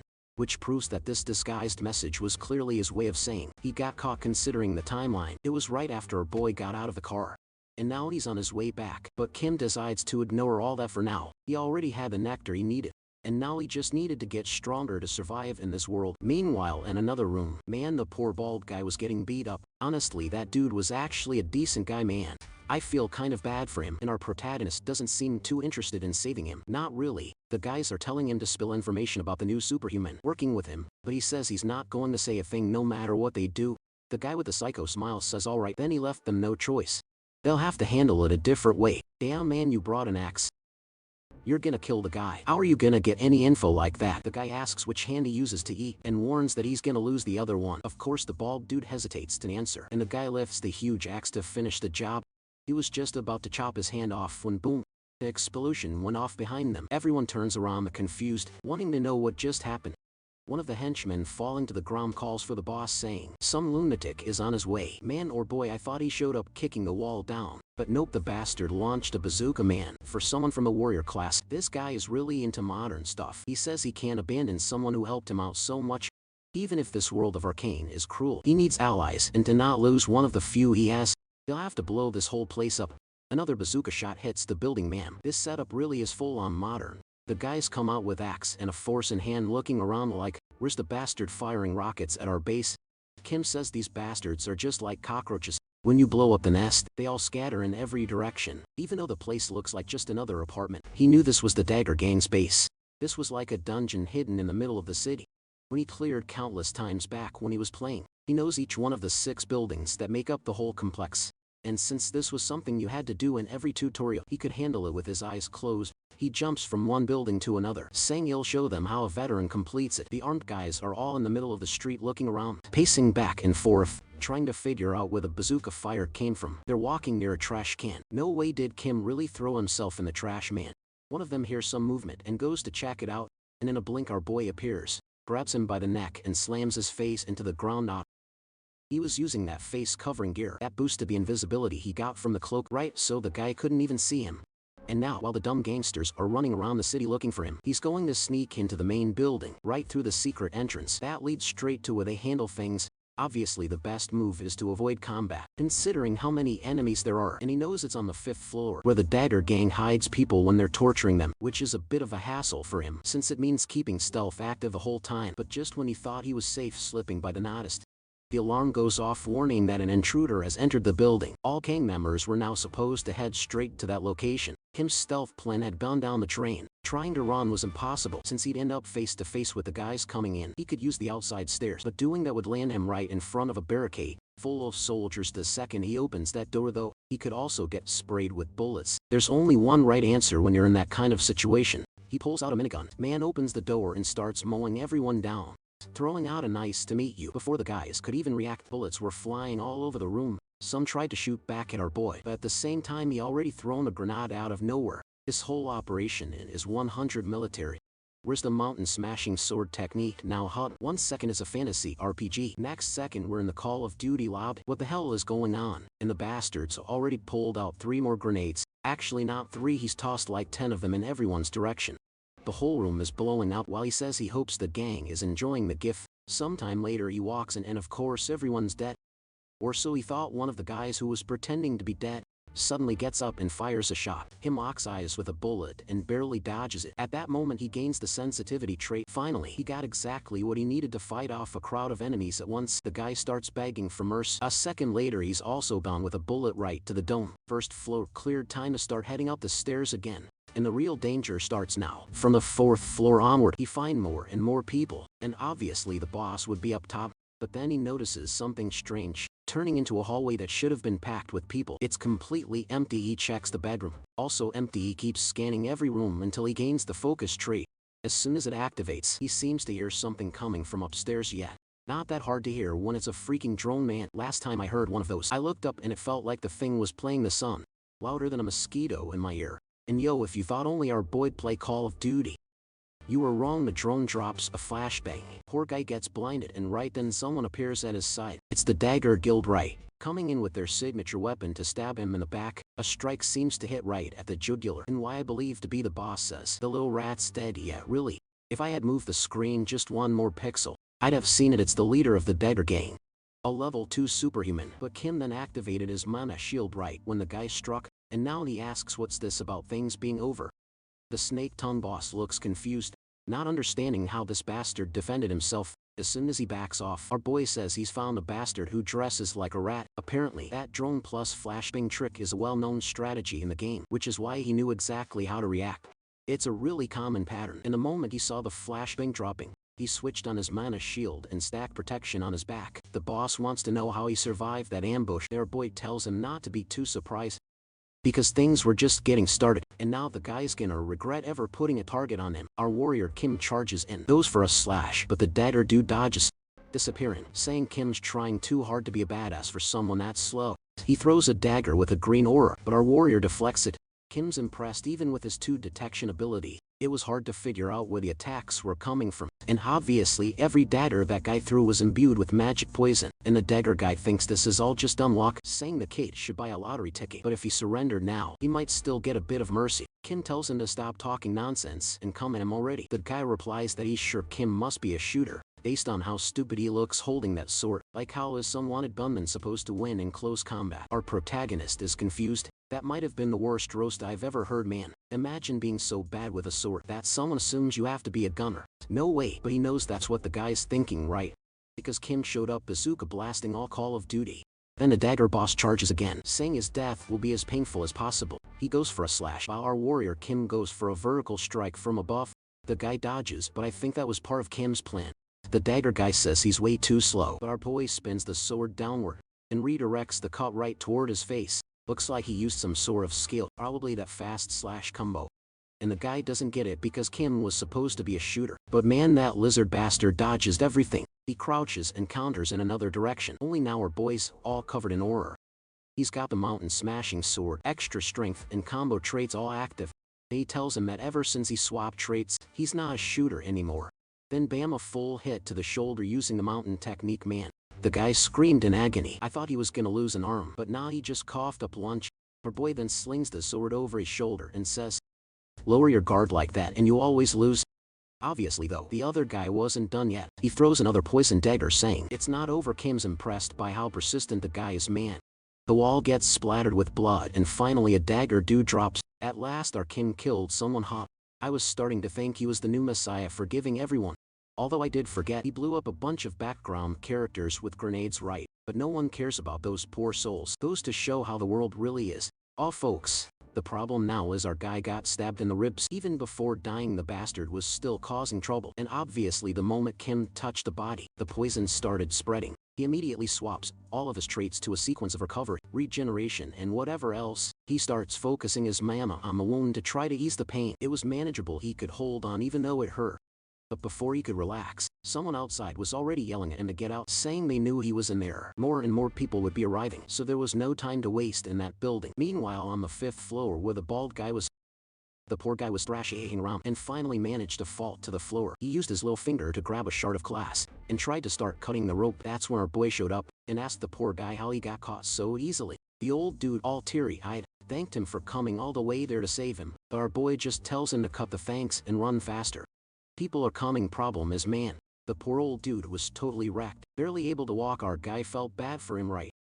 But there's no one left to get revenge on. He already killed the guy, so humbly he tells the guy to climb on his back. But the old dude's confused and says he's not really feeling up to it. A boy warns him if he doesn't climb on, he's getting slashed because they gotta get out of there ASAP. While locking with him, her boy is impressed that even though they barely knew each other, the guy stayed loyal and didn't say anything about him. He thought our king's soul was a hellhole with no decent people, but really there were a few who surprised him.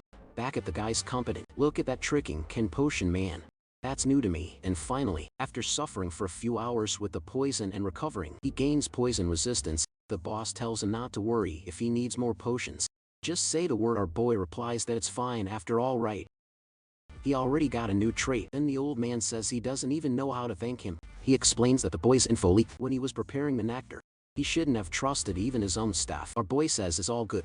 Besides, he already drank the nectar. The boss is surprised, especially because he said he was going to improve the item. But our boy says this world is way too dangerous, and besides, if he hadn't drunk it the boss would be dead, since he wouldn't have been strong enough to save him. Poor boss man, he's all sad now.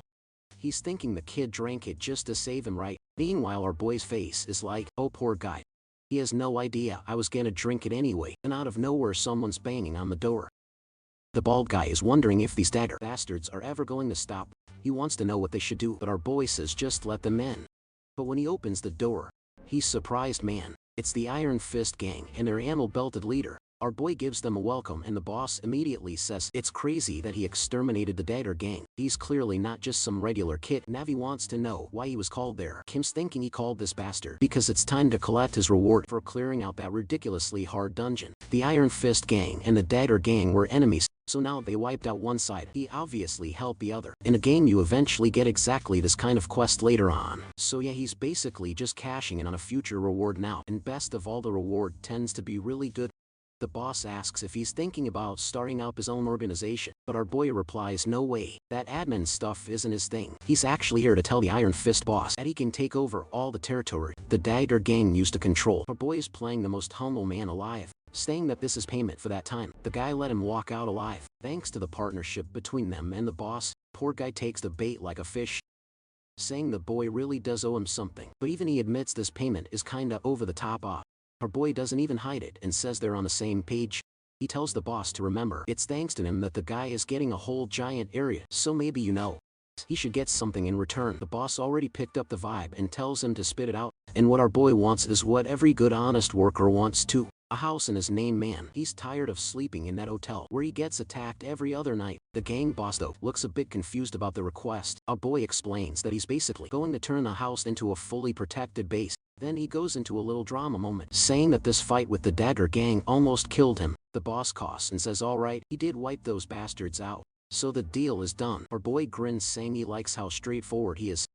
The boss then wants to know what kind of house he's looking for. A luxury apartment, a building, a gated community. But our boy says he just wants a regular house on normal street as long as he can set up good security, bulletproof, everything proof. And the most important part, it had to come with a training area in the basement. The boss is standing there thoughtful and hesitant, but our boy is getting annoyed. He knows exactly which house he wants and he knows the boss knows it. To the guy finally says, he knows one kind of isolated over in the cell and region, right? And our boy puts on this nice slow friendly smile like, oh, sounds like a good place, but inside he's thinking exactly that one. You bastard, that place is kind of the top of a higher up region and in the game. You know it's the first base players get. He's extremely familiar with everything that can be done there, where to install protection, how to secure the place, all of it. Next scene, there he is sunbathing. Still in the same clothes from day one. My guy warrior Kim, please take a shower man, but he's out there celebrating on the balcony, saying this rich life is too good. When he arrived in this damn game not long ago, stuck in that tiny room, he had no idea what to do. Not to mention the hospital bill was 20 million. What the hell was that mess? Now he's got a house that looks more like a palace. He's got money, he's got security. Life is finally starting to look good. The problem is in our king's soul. He doesn't have much time to enjoy his success. Once the plot of this game starts picking up, that damn saint is gonna go crazy. That girl could totally turn into a yandere, right? Falling for a boy obsessing over him. That would spice things up real nice. Simon offers us a bone humble request. Kim though is way more worried about the fact that she's an extremely cruel villain who's itching to destroy the city. So he pulls out a pickaxe and says it's time to get what really makes this house worth it. Down in the training room, he's hammering a wall as soon as the sound gets kind of hollow. He grabs the pickaxe and it's Minecraft time, man. Or actually, it just took one swing and the wall was already falling apart. Turns out it's gonna be way easier than he thought. But even though each pickaxe hit was opening a crater, the place felt endless. He was already exhausted. Still the bastard doesn't quit and keeps going until finally water starts flowing from the ground.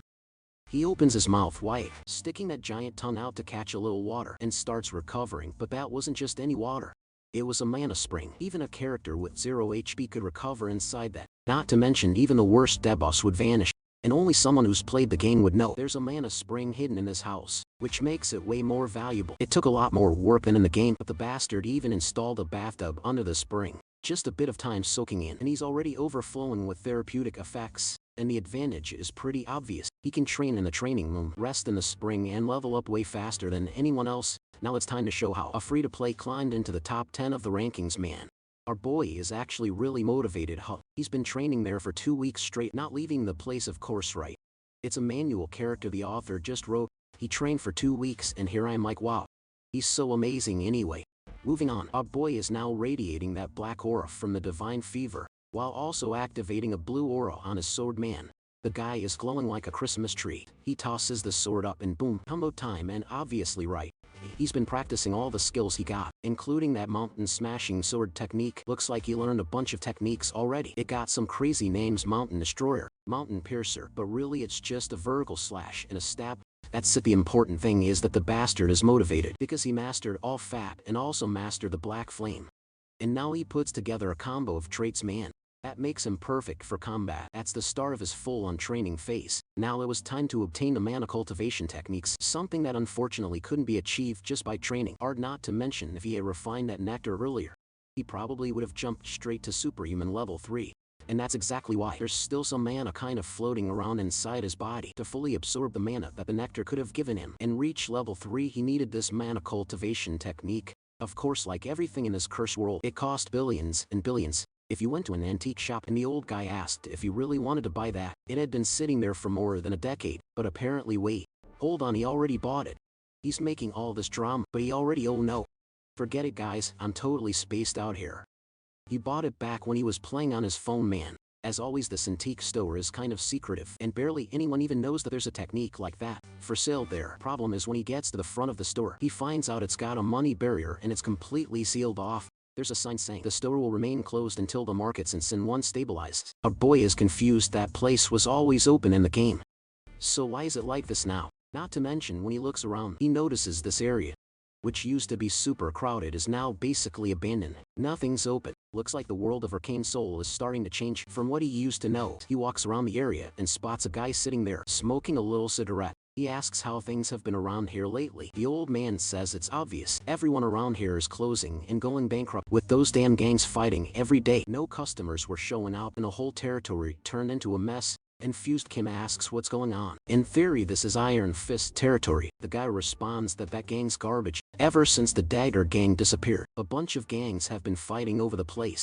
Looks like they've been under attack by the Poison gang and the Naked gang, that second one, man. I'm scared of them. My monetization is crying.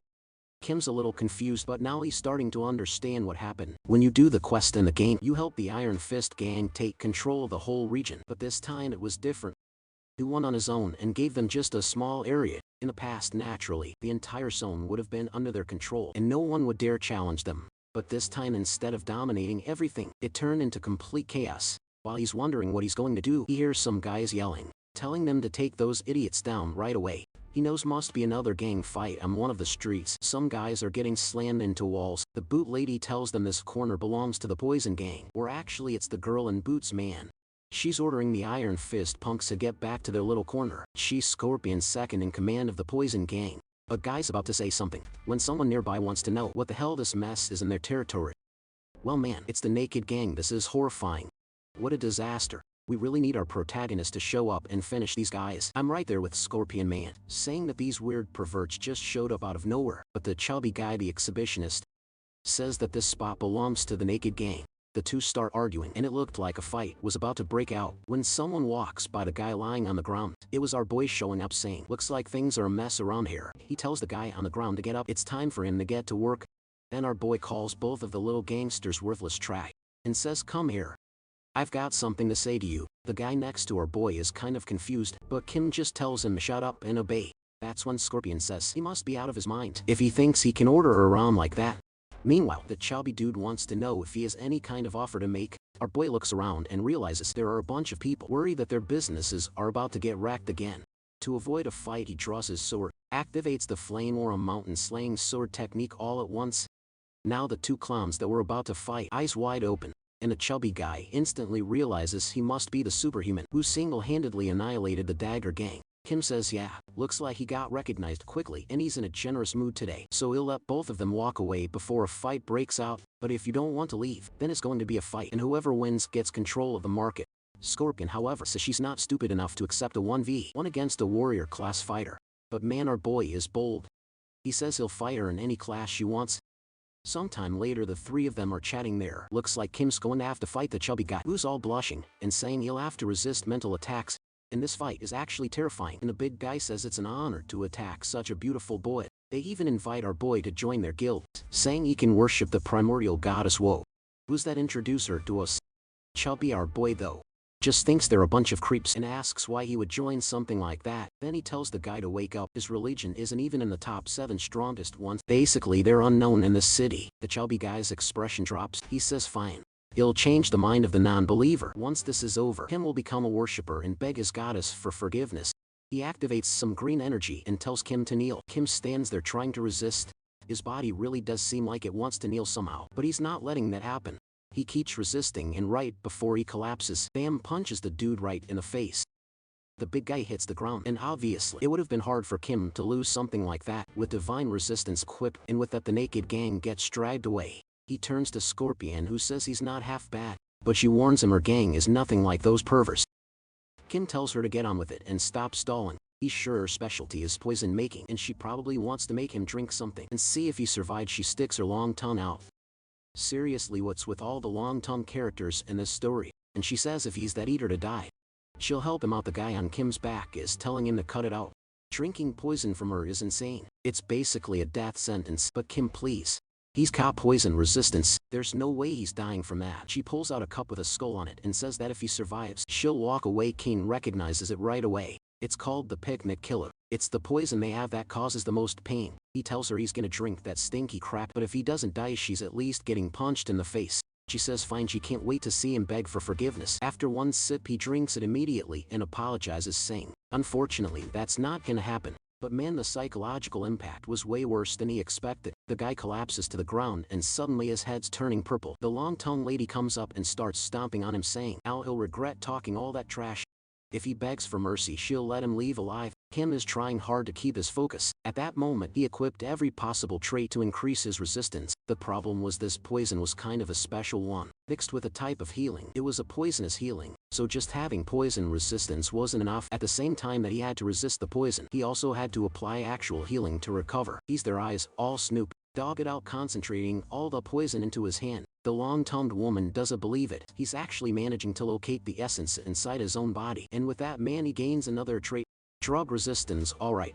He didn't have resistance before. He just had drug addiction, right? I found out he was the crack Olympia poster boy. After concentrating all that junk into his hand, he slashes it with his sword and the poison starts leaking out. The guy in the suit and the tongue lady are both confused, saying there's no way this is real. How can anyone control poison that's already inside their body? But Kim's already grabbed her by the hand and said, "Now it's my turn." Wait, is he breaking her middle finger? Oh, okay. I thought he ripped it off, but she already didn't have the real finger. He just pulled off the prosthetic. The woman asks if he really thinks he'll get away with doing that to her, but he just tells the loser to stop whining and get out of there. Before she can say anything, her teammates pull her away, telling her she better not mess with that guy. And just like that, the Iron Fist crew starts celebrating, saying our boy is a hero. But the thing is, it wasn't fair to be a hero, man. He looks over and sees that the local shopkeepers notice Iron Fist won the fight, and now they're all wondering if they're going to suffer under new management. He turns to the guy next to him and asks if he admits it was our boy who did all this. The guy says absolutely. He handled everything solo. Kim then says there's a rule for the Iron Fist gang to manage this area. The protection fee they charge must be half of what the Dagger gang used to charge. The suit guy is confused, saying that if they charge that little, there won't even be money to pay the staff. But Kim just asks if by chance he's trying to go against him. The guy instantly backs down. No way, I'm sure the boss will agree with all that. The merchants are already yelling, overjoyed that they'll pay half the cost. Look at the size of the ears on the bastard who said that loud enough for everyone to hear. Kim turns back around like it was no big deal, saying it's all for the good of the citizens, but on the inside his face is completely different. The slate dog's just trying to use that reputation to get discounts in every shop, and the old man in the back is the first one to speak up. At his store it's 80 off. Kim's plan worked perfectly. Now he has an entire district to shop around for items. The next day at the antique store that had been closed before, the shopkeeper welcomes him and all smiles, saying he's heard a lot about our boy from the other merchants. He's the hero who saved the area. Our boy tells him he's really not all that, just someone who did what was right. The old man says no, it wasn't just that he's got this arm all busted up from the gang fights and all the destruction going on. Our boy asks if the man got treatment, and he says yeah. He got the best care the hospital could offer. He almost lost the arm permanently, but luckily there was a Qigong therapist. Kim has no idea what that even is, but it sounds rare, and he's surprised someone like that is even in a place like this. The old man asks if he wants to meet the guy, and Kim says yes, but first there's something he wants to buy. The old man says he'll sell anything the kid wants, except for the stuff he doesn't have. Yeah, fair enough. Actually makes sense. Our boy, though, says he really sees a lot of interesting stuff in the store, but then he stomps his foot on the ground a few times and says he wants to see what's downstairs. The old man wants to know how he knows about that secret, and our boy just says he has his ways. His ways, of course, seeing 10,000 hours of gameplay. As he walks into the unauthorized room, the old man says he's only letting him in because he's the guy who saved the street. Inside there were shelves lined with much rarer items, and the guy says Kim can take a look at whatever he wants. Our boy remembers that in the game man, his place was perfect for buying all kinds of unique stuff, but what he's really after is right there. The trumpet of the ancient god. Basically it's an item that contains the mana cultivation technique, sealed inside with the most important piece in hand. It was time to grab everything else that might come in handy. A while later he already had the trumpet, some glasses, some diamonds, and a glove tossed on the counter, saying that's what it'll take. The old man pulls out a calculator and then drops the bomb. That'll be 2 billion. Our boy is stunned. He doesn't have that kind of money. Then the old man says that's the price for someone who's not the hero who saved the street. For him it'll be 500 million. You slave dog. Him's got a whole Minecraft house block of money in his hand now. And the sneaky bastard knew. It turns out the higher your favorability with NPC is, the more discounts you get. Now all he needed was to find a priest with holy seal breaking ability. So he asked the shopkeeper for the address of that Qigong therapist he mentioned next scene. Somewhere else in the city. He's knocking on door 101 asking if anyone's in there. No one answers, so he puts his ear up to the door to listen. And just then the guy opens it right into his face. The moment Kim sees the white hair and tired face, he's certain this is the guy he's looking for.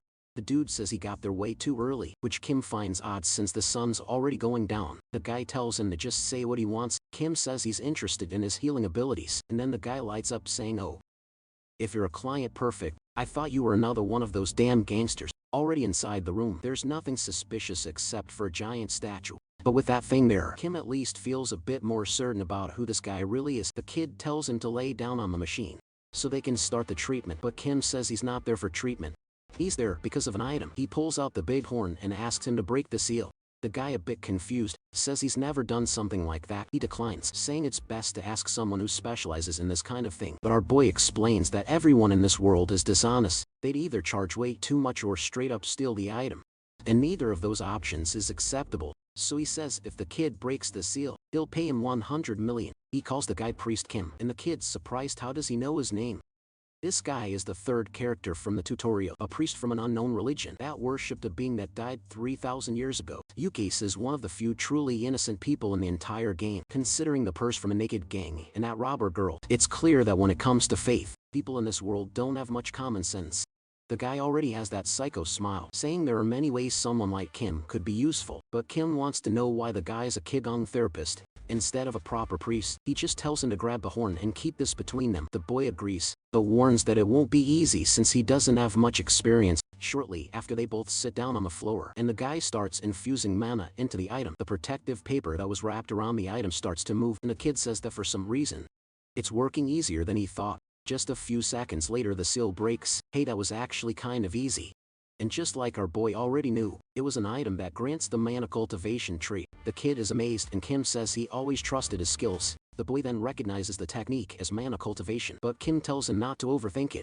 Before anything else could happen, he already rings the bell to receive the technique. The mana that was still inside his body starts to be absorbed. Now he just has to keep absorbing that mana, and in about 2 or 3 weeks, he'll finally reach superhuman level 3. The kid starts clapping all excited, saying it's the first time he's seen a warrior learn a technique like this. Our boy just sits down and says he knows it's definitely not something common, but now he's exhausted because this technique takes a lot out of his body, and he's gonna rest there for a bit. The kid just smiles and says that for the amount he's paying, he can rest there as long as he wants. Our boy falls asleep completely at peace.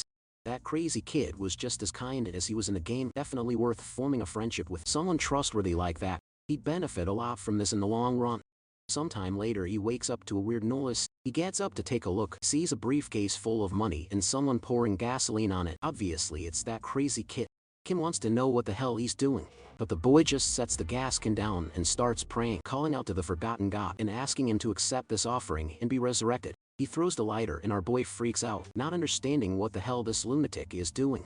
But before the lighter hits, Kim grabs his hand, snatches the fang and throws him to the floor, demanding to know what kind of curse offering this is. Burning money, the kid explains, yeah, obviously you got to burn the money to offer it to his god. Kim doesn't get it. The boy explains that his god only cares about money. That's the only way to gain divine power. Kim seems to already know a bit about this, and he thinks to himself that this lunatic still believes in that nonsense. The god he worships died 3,000 years ago, even back when Kim used to play on his phone. That god didn't have any power left, until this priest kid somehow managed to revive him. But apparently the kid doesn't even know what the god actually likes, so Kim tells him the method he's using is wrong. He wasn't supposed to burn money. He was supposed to burn and vaporize gold. The boy thinks Kim's just making stuff up, calling it heresy, but Kim tells him to try it first before talking back. The boy says it makes no sense.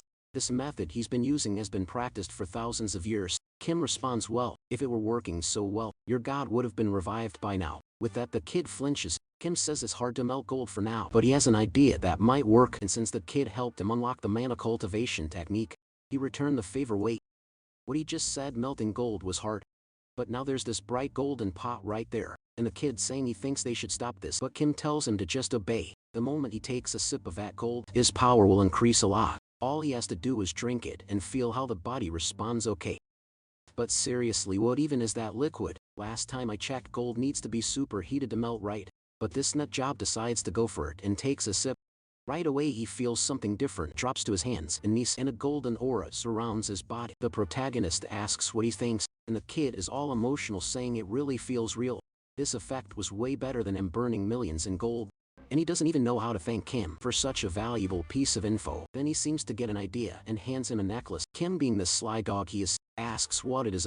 He very well knows it's an artifact that contains a healing ability. The kid says he's sure his god will be happy if Kim accepts it. Acting all shy, he accepts, but inside he's thinking what an idiot. Fell right into the plan. Then he remembers this guy's faction hands out tons of good quests.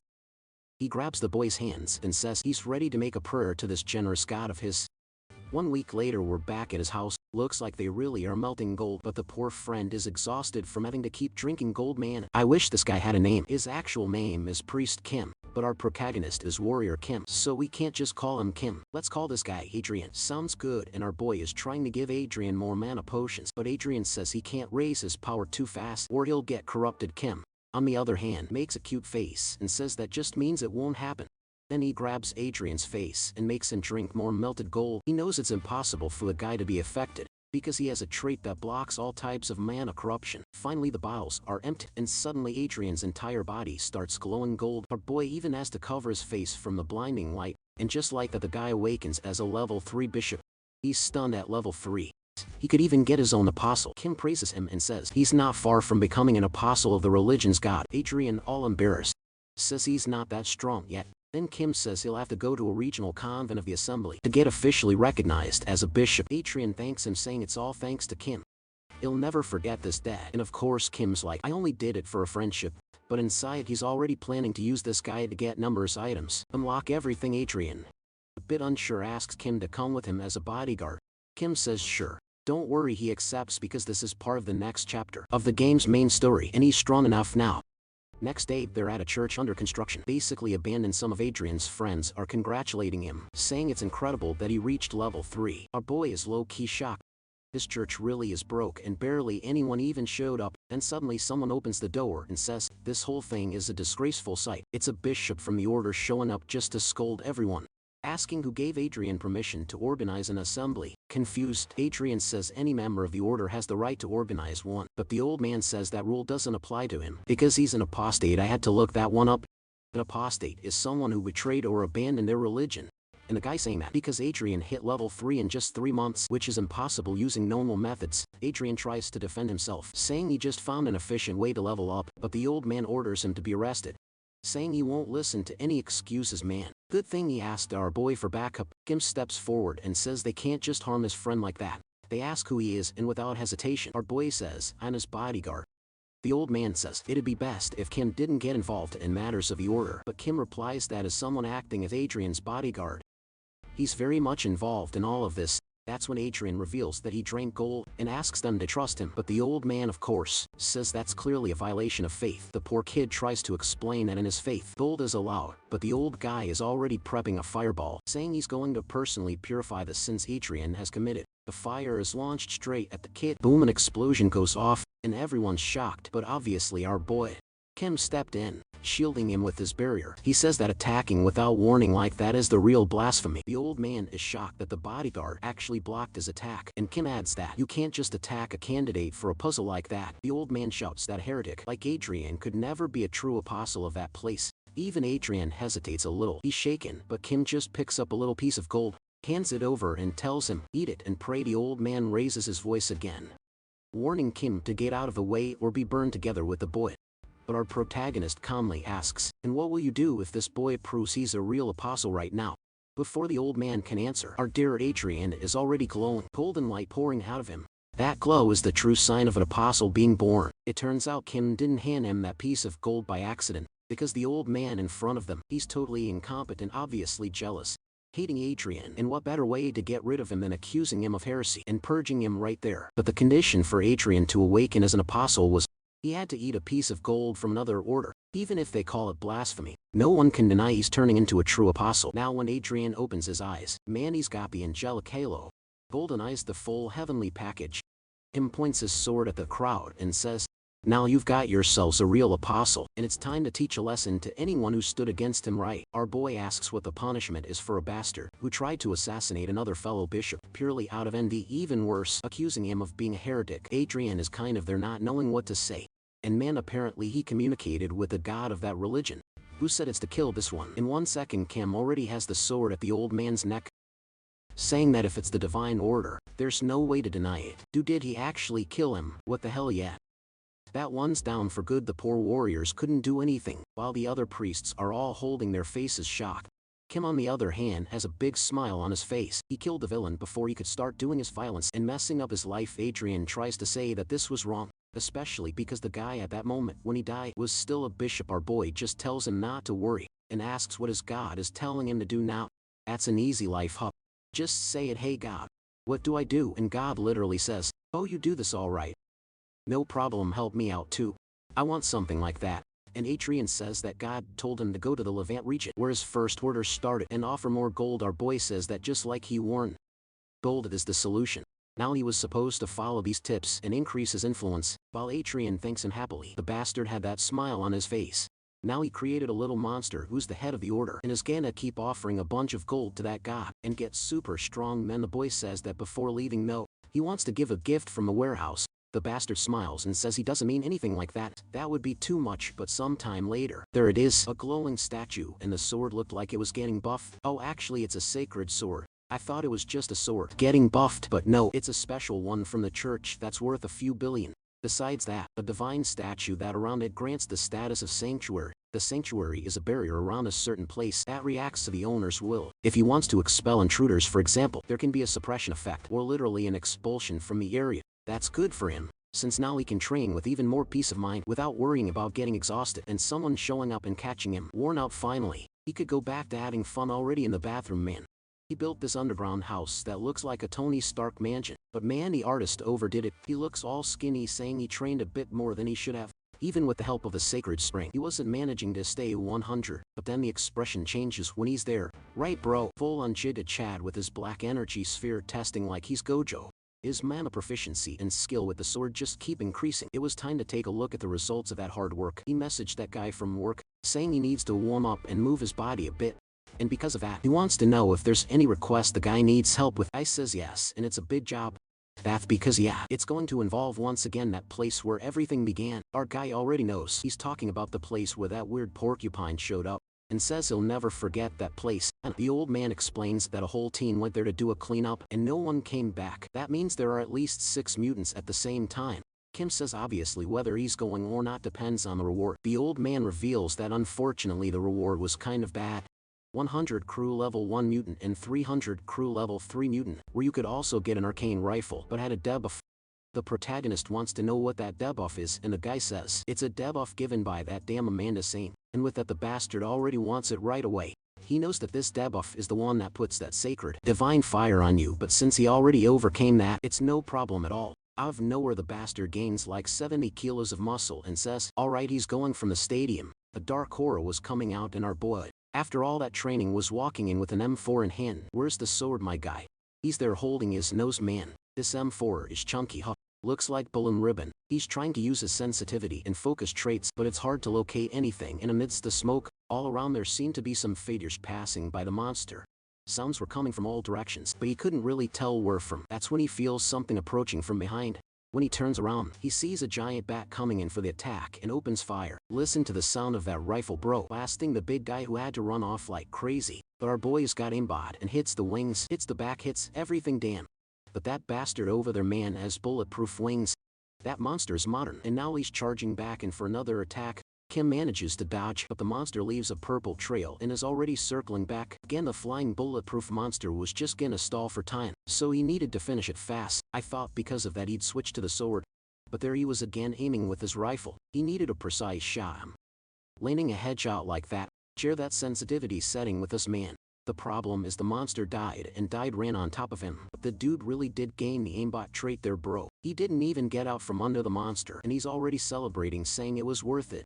But obviously, there were 6 mutants, and the smoke around was still spreading. Considering how tough the first one was, he already knows he won't be able to beat them all at once. Suddenly, his expression changes, and he says maybe he actually can. Time passes, and he's there all hidden, watching the corpse using playing dead and stealth. He wasn't easy to spot. That's when a zombie that looked more like a big slime shows up, staring at the dead bat. And here comes this modern bastard with his hand grenades, man. And the grenades were even invisible, thrown in the monster's direction, and obviously right. Everything exploded in front of him. The king of Call of Duty already pulled his M4 and laid down the spray. Bro, yeah. Those poor slimes, right, they all got split up and dropped to the ground. And the guy walks up saying, these modern tactics really are great, but that's just the look of the fashion dummy. Around him there was another bunch of zombies, and the weirdest thing is that they didn't make a sound approaching. And that's why he ended up stuck in the middle of them. Then he realizes that those weren't mutants, they were specters from a necromancer. Some Jinwoo, you around here, my guy? And the problem is there were tons of them. And weirdly one of the corpses kind of had a speaker on its back, and it calls out to the superhuman asking to have a little chat. Kim's kind of confused like, why is the specter talking? Then he notices, obviously right. There was a speaker there talking to him, but that makes it clear the person talking to him is the necromancer who created the specters, and the guy says he wants to know why he's causing so much destruction in his territory. Kim is a bit confused. Why is this crazy dude calling a contaminated factory his territory? That's when he remembers something. This bastard has selective amnesia. All it takes is receiving a bit of information, and the memories come flooding in. He then talks about the janitor association, with those two badass women in the background. I'm already hyped to meet this association, right? Because when it comes to healthy friends, this story is seriously lacking. On the surface though, people think this gender group is perfect for cleaning places that were heavily contaminated by mana. But that's just a front. They use the influence they have to expand the dirty power they possess. Most likely that incident where 6 people died, they were behind it all. They probably forced the situation to create something the government would have no choice but to ask for their help. In that way expand the power they hold. The necromancer on the radio says our boy is really talented, because he doesn't forget this pointless fight and joins the janitor group. Kim is honest and wants to know why he would ever join a group that wants to mutate everyone and destroy this whole place. The guy tells him to consider it, saying that with the skills he has, he'd be one of the strongest, but boom, take that middle finger, kid. Kim says that place doesn't match his vibe, they weren't cool enough. The guy replies that it's fine then if he's not going to join, then he'll just become a corpse. The mobs come running at him. But our boy's gotten bought now, man. It's a meta grenade and the place is clean. The guy even says come on, and slowly, there's plenty of ammo, but oof, daddy's really gonna need a lot of ammo, because the monsters are regenerating. The idiot forgot that in this game, firearms are useless against specters. But if there's something that would fit like a glove right now, it's a sacred sword, which he just so happened to have gotten right. The poor necromancer already realizes he's screwed and wants to know where he got that from. But without even answering, Kim starts slicing everything and warns that soon they'll find whoever is summoning this, and they're going to die. The specters are getting cut down left and right. Obviously, with the pile of attributes our boy has, creatures like this were super easy. The problem is it's not gonna stop as long as the guy has mana, so he's activating all his resistance and durability traits. Look at our little beast all geared out. He's getting healing from that necklace. He's got the sacred sword and even a magic glove. With all that, he charges forward again, lands about 4 strikes, gets stuck for a moment and realizes that even though he's killing well, he's not able to wipe them all out in one go. He keeps fighting and starts feeling a bit dizzy. Even with all the recovery, he was running out of energy and decides to try and end this once and for all. So he charges forward full on, aiming the dash trait. It seems pretty good from the excited look on his face, man. He starts spamming dashing from one side to the other, slashing everything, and when he uses dash upward, he ends up getting the jump trait. With that, he's hyped that now escaping this place will be easy. The guy's all floaty, it's jump dash, just cutting through everything. But obviously this wasn't free, and not long after he's exhausted. At least most of the specters were now down on the ground. The head on the ground says he never expected the boy to be a paladin of the order. Now he's even more curious to know exactly who he is. Kim tells him to show himself. He's so eager to meet him. The specter is not that dumb, and says he's not an idiot to face a warrior head on. He'll just keep playing with his summons until his mana runs out, and then he'll leave with that. He summons a level 2 corpse that's a shield bearer. The problem for Kim is that he barely had time to recover and his mana is still low. The creature smashes a hammer and Kim dodges to the side. Then comes a purple arrow. Bam, hits him right in the nape.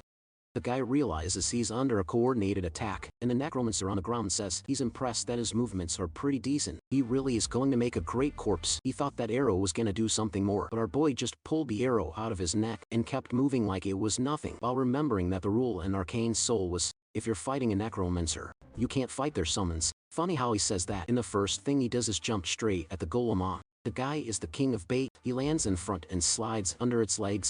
Then he looks around, trying to find where that came from, and sees a flash to the left. There was the bastard surrounded by arrows who've been attacking him. In the same second, he's already activating his rush to sprint toward the guy. He finds a long-haired guy and says that now he's screwed. From the face alone, our boy recognizes him instantly. That's an arraigned necromancer known as Karen, one of the directors of the janitor group and also the final boss of this part of the game. Karen raises his arms and tells the boy to give up, that things won't go the way he thinks. Then some arms like Dr. Octopus from Spider-Man pop out and grab our boy from all sides. He couldn't move his arms or get out of place, and Sharon says he'll never be able to reach him. Man-hands, arrows, lightning. What is this? And the guy doesn't stop. He's already forming a sphere of evil fire, saying that now he's gonna burn and scream. Yet our boy is clearly realizing that if he just keeps taking hits, he won't survive, especially since the guy is about to use black fire. The guy basically made a freaking janky dama and says this is the end. Kim is trying to break free by slicing one of the hands with his sword, but Sharon is just laughing. Strangely, the guy pauses for a second. My boy says he never needed to be in front of him anyway. The scene shows the traits he has equipped. Maybe he's gonna dash forward and slash with the sword from the traits. That's what it looks like, and Sharon fires off the Inkadama, telling him to shut up and die. Seeing the attack coming, Kim says the moment has arrived. He had reached the perfect trinity between swordsmanship, mana capacity, and physical endurance, and when that happens, and he's in a life-threatening situation, He activates the ability that allows him to cut through other abilities. He slashes and Sharon can't believe it. That was the Flash trait, to be honest. Flash is usually a movement ability, but in our guy's case, it was a crescent moon slash that split the dude in half like Photoshop, and the skill description says it's the strongest swordsmanship trait, and only those who reach the peak can master it. But honestly, that thing looked more like Getsuba Tencho from Bleach. Explosion all over the place, and our boy falls to the ground totally drained. But at least it was worth it. He killed a level 3 superhuman. Normally in the game to beat this guy, you need a full party, and obvious, it would have been impossible if he didn't have those perfect items to fight that guy and all the right traits. He gets up knowing that this was only possible thanks to his 10,000 hours of gameplay. But now tongue hanging out, it's time for the only part that matters, loot and payout back at the company. The boss is even fanning himself, saying the boy is amazing and that he can always count on him. What our boy is pretending to be hurt, right? There are already 2 chumps behind him, and for sure they're the guys who came to pay him. The team there is thanking our guy, saying they're impressed he actually handled it all on his own, but Kim says to save the thanks for later and tells them that when he went in there, something completely different happened. He throws a bunch of radios and cameras on the floor and asks if they recognize that. The old man instantly recognizes it. That was used by Sharon from the janitor group, and Kim says exactly that this incident wasn't an accident. It was the janitor group's doing, and the guy slams the table shouting that those bastards are scum. They always charge a ridiculously high price and cause problems, but even though they had some conflicts, you never imagine those guys would turn innocent people into zombies just to get more jobs. Now that's why I called a dedicated employee man. That guy really wants to work, and Ken realized that the guy had no idea about any of this. Now it makes sense, that's why the janitor group could act without anyone stopping them. The guy apologizes saying our boy risked his life big time because of them, but is always right. The dude tells him not to worry. It's his job to take out the villains. Though on the inside, you better know it really was tough and paying well. Briefcase slammed on the table, extra reward just like they promised. Now they're giving a pistol hut. Earlier they said it was supposed to be a rifle with arcane energy, but fine, I'll let it slide. And on the right there was some holy water. It probably gives experience or something like that. Our boy looks happy, and it's something he was gonna have to buy anyway. So now it saves him money. The old man says that with the evidence he provided they plan to accuse the janitor group, but he better be careful. Kim replies that he knows they're going to try to retaliate against the one who started all this, but he says not to worry, he'll find a way to survive. On the way back the boss tells him to keep a low profile for a while, since he's going to become a target, but the guy is bold and says hiding is never the best idea. As soon as the player advances in the game, he starts receiving missions to take down the janitor group, so those conflicts are inevitable. And now that he killed the director, there's nothing he can do anymore. No matter where he hides, those guys will track him down. The tricky part is that there are multiple paths the player can take to deal with these guys, and obviously the worst one of all is doing nothing and letting them grow stronger and more prepared. Eventually the president of the organization, along with tons of superhumans, will attack the player's house, but there's another road he knows that's way easier. He then asks the guy beside him if he knows a place called Jimbubun.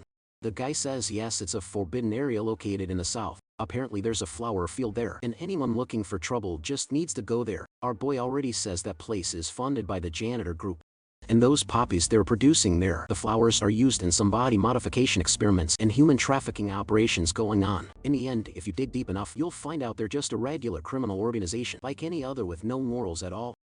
The boss says they're scumbags that need to be wiped out, and our boy says that's exactly why he's going to attack that place. Obviously, the guy hits the brakes right away and tells him to explain himself. But our guy already sent over a full Call of Duty item list. As usual, he wants claymores, he wants grenades, he wants bombs. The boss says he needs to understand that's going to cost a fortune, but money isn't a concern anymore for our boy. He hands over the briefcase, saying it has all the items he looted from that last place. The boss says fine, he gets it, he's really going through with this, but warns him that he doesn't think he has a chance of winning against that entire place by himself. The president is a level 4 superhuman, and the 2 baddest women right behind him are level 3 executives. Our guy says not to worry, he never said he was going to fight alone. For now though, the boss just needs to worry about getting the items on the list, and I like it this way, man. We skip ahead 2 days, and now it's time for the invasion. The chumps are out there keeping watch around the place, when a hand comes from behind and smack hits one in the back of the neck. He hits the ground, another one aims and asks who's there, but bam, takes one to the stomach too and goes down. What the hell, man? This stealth from our boy is more like invisibility. He was standing right in front of them, landing hits. The guy even says that infiltrating places is his favorite part. It's always fun showing up and smacking clueless idiots. At least now the guards were taken care of. He just had to keep going toward the underground area. Bo damn, he notified the Steel Fist gang, called the whole gang, and man, and the boss says those bastards really are a bunch of villains. They were forcing body modifications on people and trafficking. The ones that turned out well, they really deserve to be wiped out. Kim asks if he took a look at the place and the guy says yeah. He found the room with a bunch of stuff for doing modifications. Our boy says that if he keeps helping, he can keep that stuff to power up his own people later. The boss asks if he's really sure he can take down the janitor group. If they survive, it's gonna be a huge headache for the whole gang. Kim tells him not to worry. He never moves without a plan. In front of all those plants, I already forgot the name. He says that's where they make the most money. They left it really poorly guarded. And it's exactly because of that they're gonna start going bankrupt. He set the whole thing on fire, and by morning the sun was rising. Someone was running through the halls calling for the president. He tells the guy by the window that the Jinmubun hideout was attacked. That bastard really does look like a final boss, and tells him to explain it properly. The guy explains it properly right. The Jinmubun hideout was attacked. What else do you want him to say? Damn it, then the boss slams his fist on the table. Wanting to know who the bastard was that dared to attack them like that. That guy's parked up. He's the president of the janitor group. A level 4 superhuman. The guy's trembling while handing something over and says the person sent this man or a boy even sent an Instagram story with everything blowing up. Tons of emojis. The guy smashes the phone saying that bastard is begging to be torn apart. When the crew went to check on the farm's condition, man, everything had been completely burned down. They trust the boss too much. They're thinking the kid must be insane and has a death wish. But then the bald guy says that before the president gets involved, they need to show why they work for the janitor group. The crew's fired up, saying that the second they see that kid, they're blowing his head off. But that's when they notice there's a gun aimed from a window. The bald guy, man, he's got aimbot, fires a shot and apparently took out whoever was up there. The Trumps start praising him, but obviously it wasn't gonna be that easy, man. Suddenly something explodes behind him. What the hell, man? Our boy showed up with an American-style attack, dropping airstrikes on everyone. You just see cameras blowing up. He's exhausted. He spent the whole night planning all of this.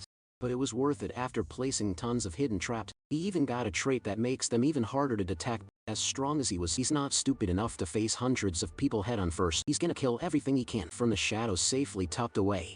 The whole place is being devastated by explosions nearby. The janitor group boss is just watching from inside his barrier, saying the kid might look like a fool, but he really prepared well. Just like you'd expect from someone bold enough to provoke them. Then someone steps forward. It's that cyborg guy who says not to worry. He's already analyzed the tactics and is going to handle it. Excuse me, when they first showed the janitor group, there were 2 gorgeous women behind the boss. Where are they now? Don't come at me with this ugly ass cyborg. Then the boss says to bring the kid in alive. He wants to make him suffer a lot before he dies. One of them throws a grenade ahead and says it's safe over there. The plan was to keep tossing grenades non-stop to make sure everything in front got blown to bits. But what he didn't know, this man, is that this is an American-style attack, bro. More was coming from above. What the hell? That cyborg dude just slapped a missile to the side. Seriously, he asks if they've located the guy, and the others say yes. He's up on the roof. They blow up the missile launcher that was up there, and with that they start advancing, saying that as soon as they enter the building, that kid's done for. He's probably already shaking in fear. But when they enter the building, our boy was bored, and just like he expected, these cyborgs are harder to deal with than regular people. The alarms are blaring, and he says it's really just like in a game. This was one of those missions that wipes out all the beginners. Cut to a scene where everything's blown up and people are arriving. Ah, fellas, I told you the baddest girls were coming. Welcome. Sure, they're villains, so will our protagonist actually kill them. I'm sad now. He usually kills the villains, and the names of the 2 are Ebony and Viper. They're calling our boy out for some fun. Only thing is he's not in the control room anymore. Or actually he is there, but pretending to be dead in a hiding spot. The fools are trying to hunt him down, wanting to know where the bastard is. Oh man, and he already knew that was their plan. They faked going through the front door, but they were just buying time for those 2 to infiltrate. And now that he's figured out all their tactics, it's time to end this. When the 2 looked to the side, the Call of Duty king had already thrown more than one flashbang. The fools realized they fell into a trap. You could have just slashed their necks, or maybe not. That'd be kind of cruel. Instead, he just slipped right through the middle. The baddies are yelling, saying that bastard is gonna die once they catch him. But he's already running, sprinting up the stairs at lightning speed. He knows they'll be on him any second. They won't stop, so he has to be quick. Bullets are already whizzing past him, and he switches his traits to defense and mana shield. The guy puts up a giant barrier in the hallway, and the baddest girls show up. They're firing non-stop at the guy, but he just smiles, saying those bullets won't do a thing. Whoa. The purple-haired one asks if he really thinks that. Suddenly one of the bullets starts cracking the barrier. It shatters instantly. Damn. The guy gets blasted back by the explosion and crashes to the ground like trash. The girls, super malicious, say that every bullet they fire is always infused with explosion magic, so he better watch out. The other one fires an arrow, saying, you should accept that this is the end. Oh damn, bullseye, my guy forgot how to dodge. Out of nowhere he drops to his knees, but she tells him not to suffer too much because the pain coming next is going to be much worse. But our boy gives a thumbs up saying, "They're just two little thugs in latex suits. I don't get it now," and he takes a kick to the face. What's the guy's big plan? He always has some sneaky idea. He crashes into the clock, hits the ground like an idiot, and one of them gets close saying, "It looks like he's going to last quite a while." One grabs him by the collar and says they're taking him to the president, but then the little smirk appears and that's when the plan starts. He says they're right where he wanted them. Then he asks if they recognize the sound coming from that clock. In the blink of an eye, he activates sprint again and dashes away saying, "It sure sounds like a bomb." Obviously, this whole time he's been getting beat up like an idiot on purpose. He deactivated his traits to lure them close. All because inside that clock, there was a bomb he spent $1 billion to get. He flashes a cheeky smile at them. This night's gonna be long. The poor girls think about running, but without sprint, there's no way the whole floor gets wiped out in the explosion. Our boy didn't get far, he's just nearby resting now. He equipped all his recovery traits to try and patch himself up a bit, but we're getting close now, and he needs to stay sharp. Yep. It was fast, everyone's already right in front of him. Including the boss. Our boy gets up saying, "Speak of the devil," and he appears. "Oh wait, it's not the boss. It's that phony cyborg guy." And man, our beloved Ebony and Viper just turned into puddles of blood. Come on, Oliver, how could you do this? They're the only baddest girls in the whole story. You just wipe them out like that. Now the only option is to wait for that sink to go fully under and fall in love with our boy. But honestly, I don't think that's gonna happen right then. Our guy tells the cyborg that soon enough they're all gonna end up just like her. The guy, true to his name, says the boy's body will be modified until he begs for forgiveness. Armway says that really is a cruel threat, but he still wants to stay human. The cyborg says talking to him is a waste of time. And with that, everyone pulls out their weapons. Just as the villain's about to say something else, our boy obviously had already set up another bomb. Actually, it was a bunch of imps. Those things that shut down energy connection. Everything electronic, and obviously since everyone there was a cyborg, they were screwed. The Call of Duty King is always starts unloading shots, saying that with the imps and his shotgun, taking out these robots is gonna be easy. The poor immobilized ones really didn't stand a chance, they just got shot up. But something catches Kim's attention. A damn cyborg King was still standing there and looked completely untouched. Kim wonders just how much money that bastard spent on his body to be that resistant. Then the guy charges and saying it's a shame, but he's going to end the boy right here and now. With the first strike, he knocks the shotgun right out of Kim's hands. He goes for a second swing, asking if Kim's just gonna keep dodging. Realizing he couldn't overpower the guy, the protagonist decides to focus on agility. He manages to land a clean hit on the ribs, but obviously it does 0 damage. Our boy says that apparently the bastard's entire body is made of metal, at least from what he can see. The guy grabs the sword and says that was a dumb move, then powers up a booster in his legs and delivers a massive kick. This one's Chino's from One Punch Man decided to copy the bald master and everything. Problem is our boy gets slammed into the wall, explodes like a piece of trash, and gets hit again before he can recover. The guy warns him he's not gonna win with that weak body of his while getting crushed.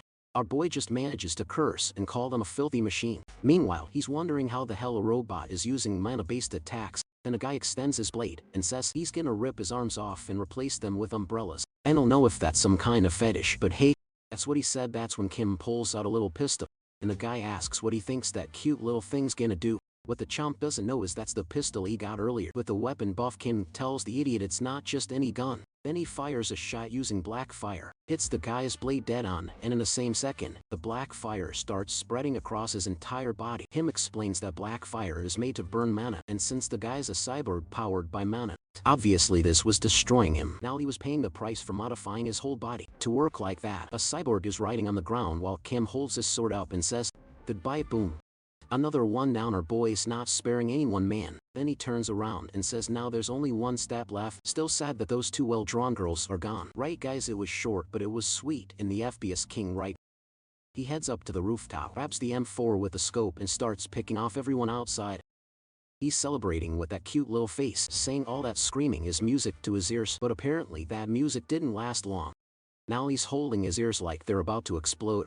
Yeah man, he was probably wondering why the final boss theme was playing. The president of the janitor group, a level 4 superhuman, had arrived and told them to stay right where he was.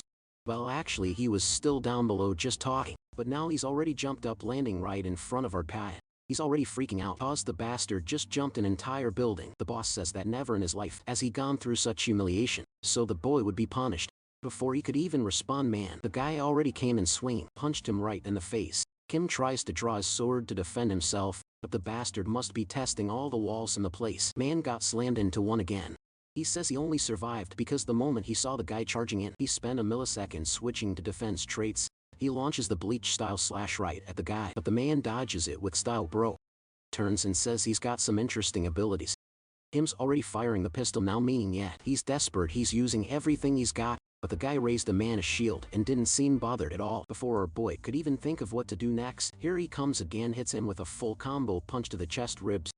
Ed back again to his natural habitat. Face down on the ground getting beat up. The boss wants to know if that's really all he's got. Kim looks pretty discouraged, saying it really seems impossible. There's no way he can beat Park Day up right now, who's been an SR ranked character since the start. He on the other hand is one of the most basic types, and the level gap between the two is huge. The boss wants to know if the kid's gonna try anything else, and Kim asks, doesn't he want to know how the subordinates were taken down? They were killed with regular bombs, imps and bullets. The boss replies that he doesn't care about that. Being prepared for him on the other hand, that was impossible. But then a smile creeps onto Kim's face and he says, it's not quite like that. The boss, that expression changes, man.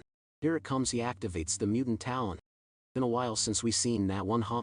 His whole body starts mutating, muscles bro, wings stretching, and now he's all red and 2 meters tall. This was his mutant form as a level 2 superhuman. The boss is stunned that the lunatic actually accepted becoming a mutant like that. Meanwhile, Kim just trying to focus on staying conscious for now. He'd already prepared everything he needed. A key piece of his puzzle was the berserker glasses. Basically, it gives the madman trait for a short period of time, but it was the perfect item to unlock the trait he needed most in this moment. He crushes the glasses in his hand and obtains the frenzy ability. That cleared his mind of any distraction and made his body and mind 100 focused on the fight. Even though it's an ability where you kind of lose control, when you use it, especially as a mutant, you're so out of control that you kind of regain control. You get it, it's like less out of control than usual. Don't know if that makes sense. But if not, whatever. Because he's already charging in to punch the boss. The guy tries to block and easily does. He says he doesn't know what the kid's trying to pull, but none of it is going to help. Then he activates a rage ability and his muscles bulk up 2 man. This place is all about that trombolone. The guy comes in with a punch saying, now the fun's gonna start. And Kim, now motivated, says this is exactly what he wanted. The fair brawl bro. Face to face beat down. They're going crazy, just throwing fists like it's off night. Pulling JoJo style moves, fists flying everywhere. Another one lands on the boss's face and throws him to the side, and right in the middle of the brawl, our boy obtains the traits super strength and steel armor.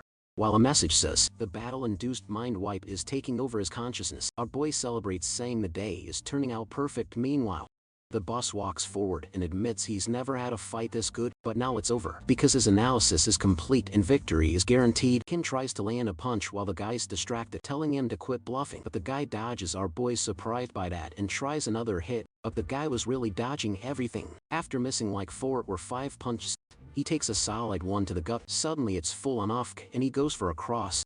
But the guy ducks and comes back with an uppercut right to the chin. Obviously, even transformed man, he's not gonna break the habit of flying backwards onto the ground.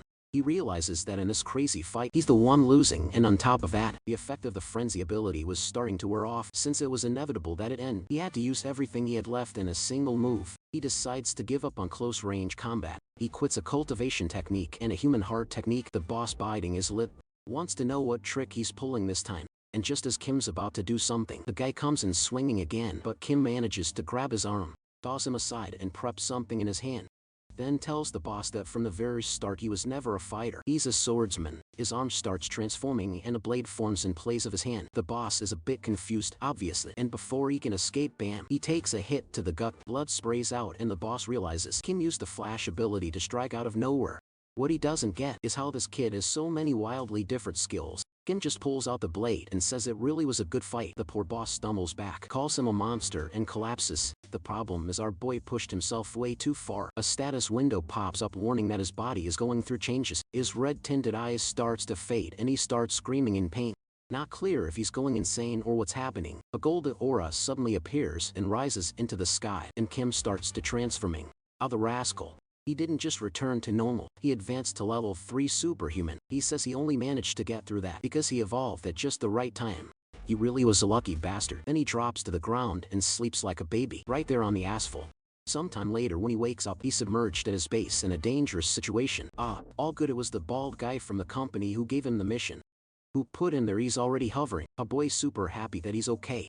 Our boy tells him to calm down, but the guy's all worried, saying he thought he died because of that cursed janitor association. Our boy, looking at his own hand, tells him to relax. He recovered just fine, then the boss praises him, saying it's insane how he wiped out the janitors all by himself. Ever since that happened, the company's been getting calls left and right. The bastard won't stop hyping him up, gives him a thumbs up saying he's amazing and all that, and says that after Kim passed out, he collected everything left at the scene. So if he ever needs anything, just say the word. But Kim replies that now that he's level 3, he has somewhere important to go. A week passes, there he is again standing in front of the mana measuring device, and this time the result a level 3 warrior with 6 circuits. With that, he could get the official certificate and tons of benefits back. Soaring is there congratulating him, saying he's really a very talented superhuman. He's standing there awkwardly, while she tells him he's the future of the nation. Out of nowhere he starts showing off a little, saying he's just excited to get his certificate. That's all a bit later in another room. She hands it over and says she's jealous of him. He asks why she's jealous and she says there are tons of reasons, but the main one is that she wishes she were as strong as him. Kim finds that a bit weird. Baek usually isn't the kind of person who shows much emotion. Considering her in-game character, it wouldn't even make sense for her to act like that. But here comes the madman again, wanting to mess with the entire timeline. Seems like he doesn't have much else to do right now, so he asked her if she wants to become a superhuman. She says yes, of course, wouldn't want something like that. He then offers for her to become his student. If she accepted, he guaranteed she'd become a superhuman. She wants to know how, but he just stretches out his little hand and tells her not to worry. He guarantees it because he can see the potential in her. "You sneaky dog. You're trying to charm this girl with your smile, aren't you?" She's standing there all awkward, wanting to know what kind of potential he's talking about. Obviously, right, the potential he's referring to is the fact that he knows the future and that she's going to become super strong. After all, she was an SSR character in the game. He wants to hear her answer and she pauses to think for a second, then blushing she gives him her little hand saying okay, because she trusts him. I said she was kind of plain before, right? But this girl is growing on me, man." The Pokemon catcher celebrates and shakes her hand, saying it was a very wise decision. It's time to train an SSR character to join his party. And a bit hesitant she says she has to warn him, she's already been through dedicated training classes and still couldn't awaken, so it's going to be tough. But the guy tells her not to worry, he has lots of information. He knows exactly how her awakening happens, the talent of the Celestial Star Assassin. Now that name's a whole thing. That's the trait that means the incarnation of killing intent. Born in the bloodstained world, this is the first talent back. Soaring needs to awaken, and man, that talent gives plus 100x. No wait, plus 1000 combat experience. Meaning every time she joins a fight, she learns 10x more than a normal person. The problem is, since it's a berserker attack talent, every time she fights there's a chance her mind gets corrupted. If she spends too much time in the battlefield, she becomes a mindless killer. And Baek seems to have a backstory just like that, where she awakened back in the present. He said she'll need to prepare first. She asked if he's talking about money or strength or what. He explains that she needs to prepare her mental strength more than anything else. Suddenly, someone enters the room saying he's being called to another meeting. The two of them will need to head to the 5th floor. Now he's a bit confused but seems to accept riding the elevator. He knows the higher the floor, the more important the people. And the 5th floor means someone level 5 is calling him. The problem is, he has no idea who's level 5 and would be interested in him. But the moment he walks in, man, look who it is, Woojin. The dude himself helped create the bastards, already level 5 bro. The protagonist just got left in the dust. The guy's even congratulating him, right, for reaching level 3, and grabs his shoulders saying he's really happy to see him there. Our boy is crushed that this bastard awakened out of nowhere, and is already level 5 still. He understands it makes sense. This guy has a strong family talent. They've been training for a long time. He had mana strength, built up everything he didn't, and finally awakened. Then his friend gives him a gift saying it's a kind of congrats. The guy thinks about declining until he sees the item has a mana focus trait, something perfect for a warrior like him since he uses mana. So he pats him on the shoulder saying, "You should never refuse a gift from a sincere friend." But then Woojin says there's another reason. He called him over and asked if he can request a favor. Confused by the serious expression, he wants to know what this favor is. All of a sudden, the guy then asked for a favor similar to the one he received. He has some friends who are suffering from divine fever, and they need help too. Naturally, the protagonist wants to know, did they get this curse from those church people? And he says yes. He has 4 friends who went through exactly what he did during their entire childhood. The protagonist thinks it's kind of strange, right? A whole group of friends all suffering like that. Then he remembers 4 subordinates that used to stand by Woojin's side in the game. If it really is them, then this is the perfect opportunity to make things easier. So all angelic, he says, of course he'll help. You can't just ignore someone in their time of need, right, my friend? The only thing he asked is to meet these people before beginning the treatment. Sometime later at Woojin's house, the 4 fools had arrived, and just like the protagonist imagined, They are the 4 who will follow Woojin in the future, a bunch of high society kids who were affected by the hands of the church. It then says that to begin, he needs to know if they were all forced into baptism. The fools of course all say yes while awkwardly wondering if a cure is possible. Kim says yes, just like he cured Woojin. He can cure them too, but it's a painful process and he wants to know if they can handle it. The fools are all glancing at each other, kind of excited, until suddenly, they all shout at once that they do anything to overcome that curse. Divine fever. Kim smiles and says, if that's the case then it's time to begin, man. Where are you pulling out those demon wings from? I don't remember that power, dude. 1 week passes, good thing we already know everything that happened. Same trip as Woojin's and now there they are. The 4 fools fully awaken. Smiling wide just like Kim expected, since they were talented people it wasn't that much trouble. They're all crying, thanking him and hugging our boy. That's when some people in the back appear and call him Professor. Probably the parents of those fools, right? Since they're all bowing now, and more importantly they brought what really matters. A pile of gifts, all humble as always. He's thanking them, but look at this egghead behind him saying they're very generous as he opens the boxes. Man, the best thing about Hunter World is you only ever get loot. Boots with extreme speed trait, a helmet with detection ability, an axe with the rage ability, a shield with the Acropolis ability, whatever that is, and 2 nectars. 2 nectars, man. Switch jobs, already wipe a gungeon hunting. Let's just awaken people and cure them. That's the real money maker. The families are asking if he liked everything right. He reined in his maniacal grin and turns around, saying he sincerely feels very grateful for all the gifts. On the inside though, he's celebrating, man. He got really lucky, but apparently behind all this, he was waiting for a real reward. While thinking this is looking at 2 people who look similar. Then one of them approaches, asking if he wants to talk privately for a second. Our boy says yes. He wants a quick word with a representative of the galactic market. The man says not to worry. He'd do anything for someone who helped his child like that. Then Kim says he wants access to the underground gold mine the guy's company controls. The man looks startled and says they don't have anything like that. Certainly nothing under their possession, so it'd be impossible. But man, a boy pulls out the exact address of the building, the flow of the dimensions, and asks if he goes there. There's really not going to be anything. The guy suddenly changes expression and says he has no idea how the boy knows that. But unfortunately even for him, getting access to that would be very difficult. Kim promises he won't say a single word about anything he saw in that place. The dad is hesitant and our boy begs, saying all he wants is just 1 day. That's it. He promises he'll keep that secret forever. Scene cuts to a parking garage. One wall broken down. He's there with Soaring, who says she never would guess something like this was hidden there. He tells her to be grateful. She has no idea how hard it was to get access to that place, but that this is where she'll be able to awaken. She finds it kind of weird, wants to know why they're going to train in such a closed-off place like this. He just replies not to worry too much and says he guarantees it'll be fun. The truth is he knows that this particular trait of hers is one of the hardest to awaken. Basically, you have to put the person in an extreme situation where they're fighting for their life. He's taking her into an extremely dangerous dungeon that the world doesn't even know about yet.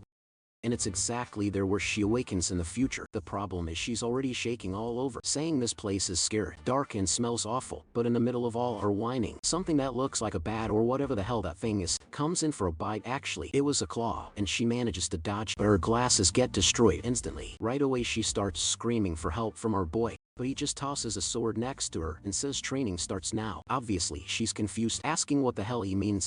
He tells her to kill the zombie, and she says this is crazy, but our boy just says that if she fights for her life, she'll awaken. That's it. The zombie starts coming at her while she's still complaining, saying none of this makes sense, but the fear of getting bitten speaks louder. And she turns and slashes at the zombie man. Our boy is stunned. It was the weakest, most half-hearted swing he'd ever seen, and the sword still cut through the monster like butter. Even without having awakened yet, her natural talent was clear as day. The first zombie drops dead, and he says she started off really well. She on the other hand is complaining, saying that was way too risky. She could have died, and it seems like he's just out of his mind. He just tells her she did great, and she says yeah, but she's still not confident. On the flip side, she's now more sure than ever that she is ready for this. She asked again if it's really okay, and he just keeps walking while she nags him, saying he doesn't seem very worried about her safety. Another zombie appears, whip gets its neck slashed, and drops dead. He's getting more and more impressed and asks if she studied fencing. She explains no, she just did some body strengthening training and never actually fought with a sword. Looks like she has a little bit of talent. Our boy is smiling all humble, saying yeah, she's got a bit of talent, just a bit, but on the inside he's grinding his teeth, thinking this girl is way too overpowered. He had to train for weeks and weeks just to reach a fraction of that. They keep walking, and she's amazed at how much bigger this place is than she expected. How far were they going? He tells her not to worry, that the exit will appear soon. Probably a lie, right? Come on, what actually appears is someone attacking from the side. The zombie with a drill tries to stab her, but she dodges. She's a bit confused by this combo, like a mechanical zombie, and it looks like that thing was actually from the game he used to play on his phone. And ma'am, she slashes the thing and its arm flies off. Then she finishes it saying, "Zombies like that should only use their hands." Boom, cut clean in half. Our boy's standing there stunned, saying she's doing way better than he expected. She says her body is kind of moving on its own, but she gets distracted and doesn't see the zombie, even without legs, bite her right on the calf.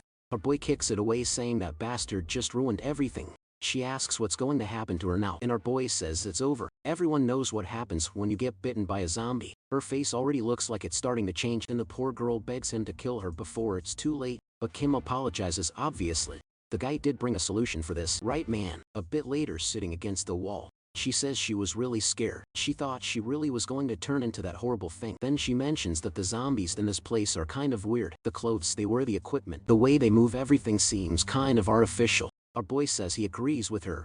This galaxy mall was built way faster than anyone would imagine, considering how vast it is. Something like this was only possible with a huge number of workers. Of course, a complex construction like this, packed with people working day and night, ended up costing a lot of lives. But if you check the death records for this construction, you'll see the total is 0. That's because during the project, whoever died was just buried with the cement. As always, right? Koreans taking capitalism to the next level, obviously. Eventually, all this started to come to light, and the owner of the mall project hid everything here inside this dungeon and basically sealed off the place. The poor girl responds saying she never imagined a place like this had such a horrible story behind it. What she wants to know now is how he knows the secret. He's kind of standing there unsure, trying to figure out how to come up with a lie for that. The truth is, in the game, the people from the Church of the Crazies eventually release all the zombies to cause chaos in the city. That's how this mall dungeon gets open for the first time. But to lie to her, he just says he has a special ability that helps him find places like this. The problem for him now is he thought this place would be perfect for her to awaken, but looking at the girl, nothing had happened yet. She's looking all sad, saying, "It's awful how those victims had to suffer like that until death." At the very least, what she could do now was help them finally rest in peace. He praises her, saying she finally seems to have found a bit of resolve, but her eye was starting to turn red, and she says she's strangely feeling the urge to keep fighting. The guy plays it cool, saying it's nothing, just keep walking, but obviously he knows that's a sign her awakening is starting. Elsewhere in the cage, she says she's freezing, wondering why the temperature dropped. All of a sudden he tells her to be careful, and after a bit they reach a new entrance. Inside the warehouse there was a radio playing a message that said, "In the house there were 3 bears, Mama Bear, Papa Bear and Baby Bear." They both stop to look around, and she's confused by this weird children's story. Suddenly the messages start getting distorted, just repeating the word bear. Both of them cover their ears, trying to figure out what's going on. In the middle of this distraction, a block of ice comes flying and hits our boy in the back. It almost hits her, but Jigich had blocked it just as he expected. It was an ambush, and the boss of the area appears, named Conjoined Phantoms. Obviously was the merge form of everyone buried in the cement there. A level 3 mutiny says they're gonna have to leave, because this wasn't something she could handle. She's a bit hesitant, and before she can do anything, the boss is already attacking. He blocks the bastard, telling him to quit throwing frozen lollipops, but when he looks ahead, the creature's already charging up a cannon, aiming it, and man, the ice blast comes in like a giant pillar straight to his chest. And guess what? For the 100th time in this story, he slammed into a wall. Even worse, the ice is starting to freeze him in place. Our boy tells her to run, that he'll stay behind and die for her. But she's already all emotional, crying, saying she can't leave him like this. That's when he suddenly calls out to her and reveals he's sure she has power, because she has the talent of the Skybreaker. She's all unsure, saying something like that is impossible, but he just smiles, telling her she just needs to trust in herself a little. If she believed she could, her talent would awaken. That was the end of the lessons he could give her. Another wave of attacks from the boss comes flying at the two of them, but instead of doing anything, man, she's standing there with her eyes shut, wondering how the hell she's gonna survive this. Stalactites of ice start crashing down all over the cave, and when you look ahead, she had turned into a literal ice block. But even while completely frozen, she tells him not to worry. Her eyes glowing red, and a golden aura starts to appear. She says she's going to trust herself and trust him. Health, man. She's all golden awakening, telling him not to give up. Our sneaky guy celebrates. Of course, the SSR was being born. The entire block of ice shatters, and her awakening had begun. At that moment, Soaring had advanced to a level 1 superhuman. Looking at her hand, she asked what kind of weird power this is. She's excited that she awakened, but there's an attack coming straight for her back. Luckily, our boy charges and blocks it just in time. "Odd, you sly devil," she's confused, right? He was basically dying a moment ago, and now he's fine. And he says that now that she's awakened, he doesn't need to keep faking, obviously, right? Bell didn't really think that the guy who defeated a level 4 was actually getting beat up by a level 3 boss. He explains that he did all that because she needed to be in an extreme situation to awaken. She's still a bit lost, asking if he really risked his life like that just for her. He tells her not to worry too much, because now it's time to like this video. That helps Mamoru make more juicy content for his viewers. Activate the cheeky little bell and I'm out.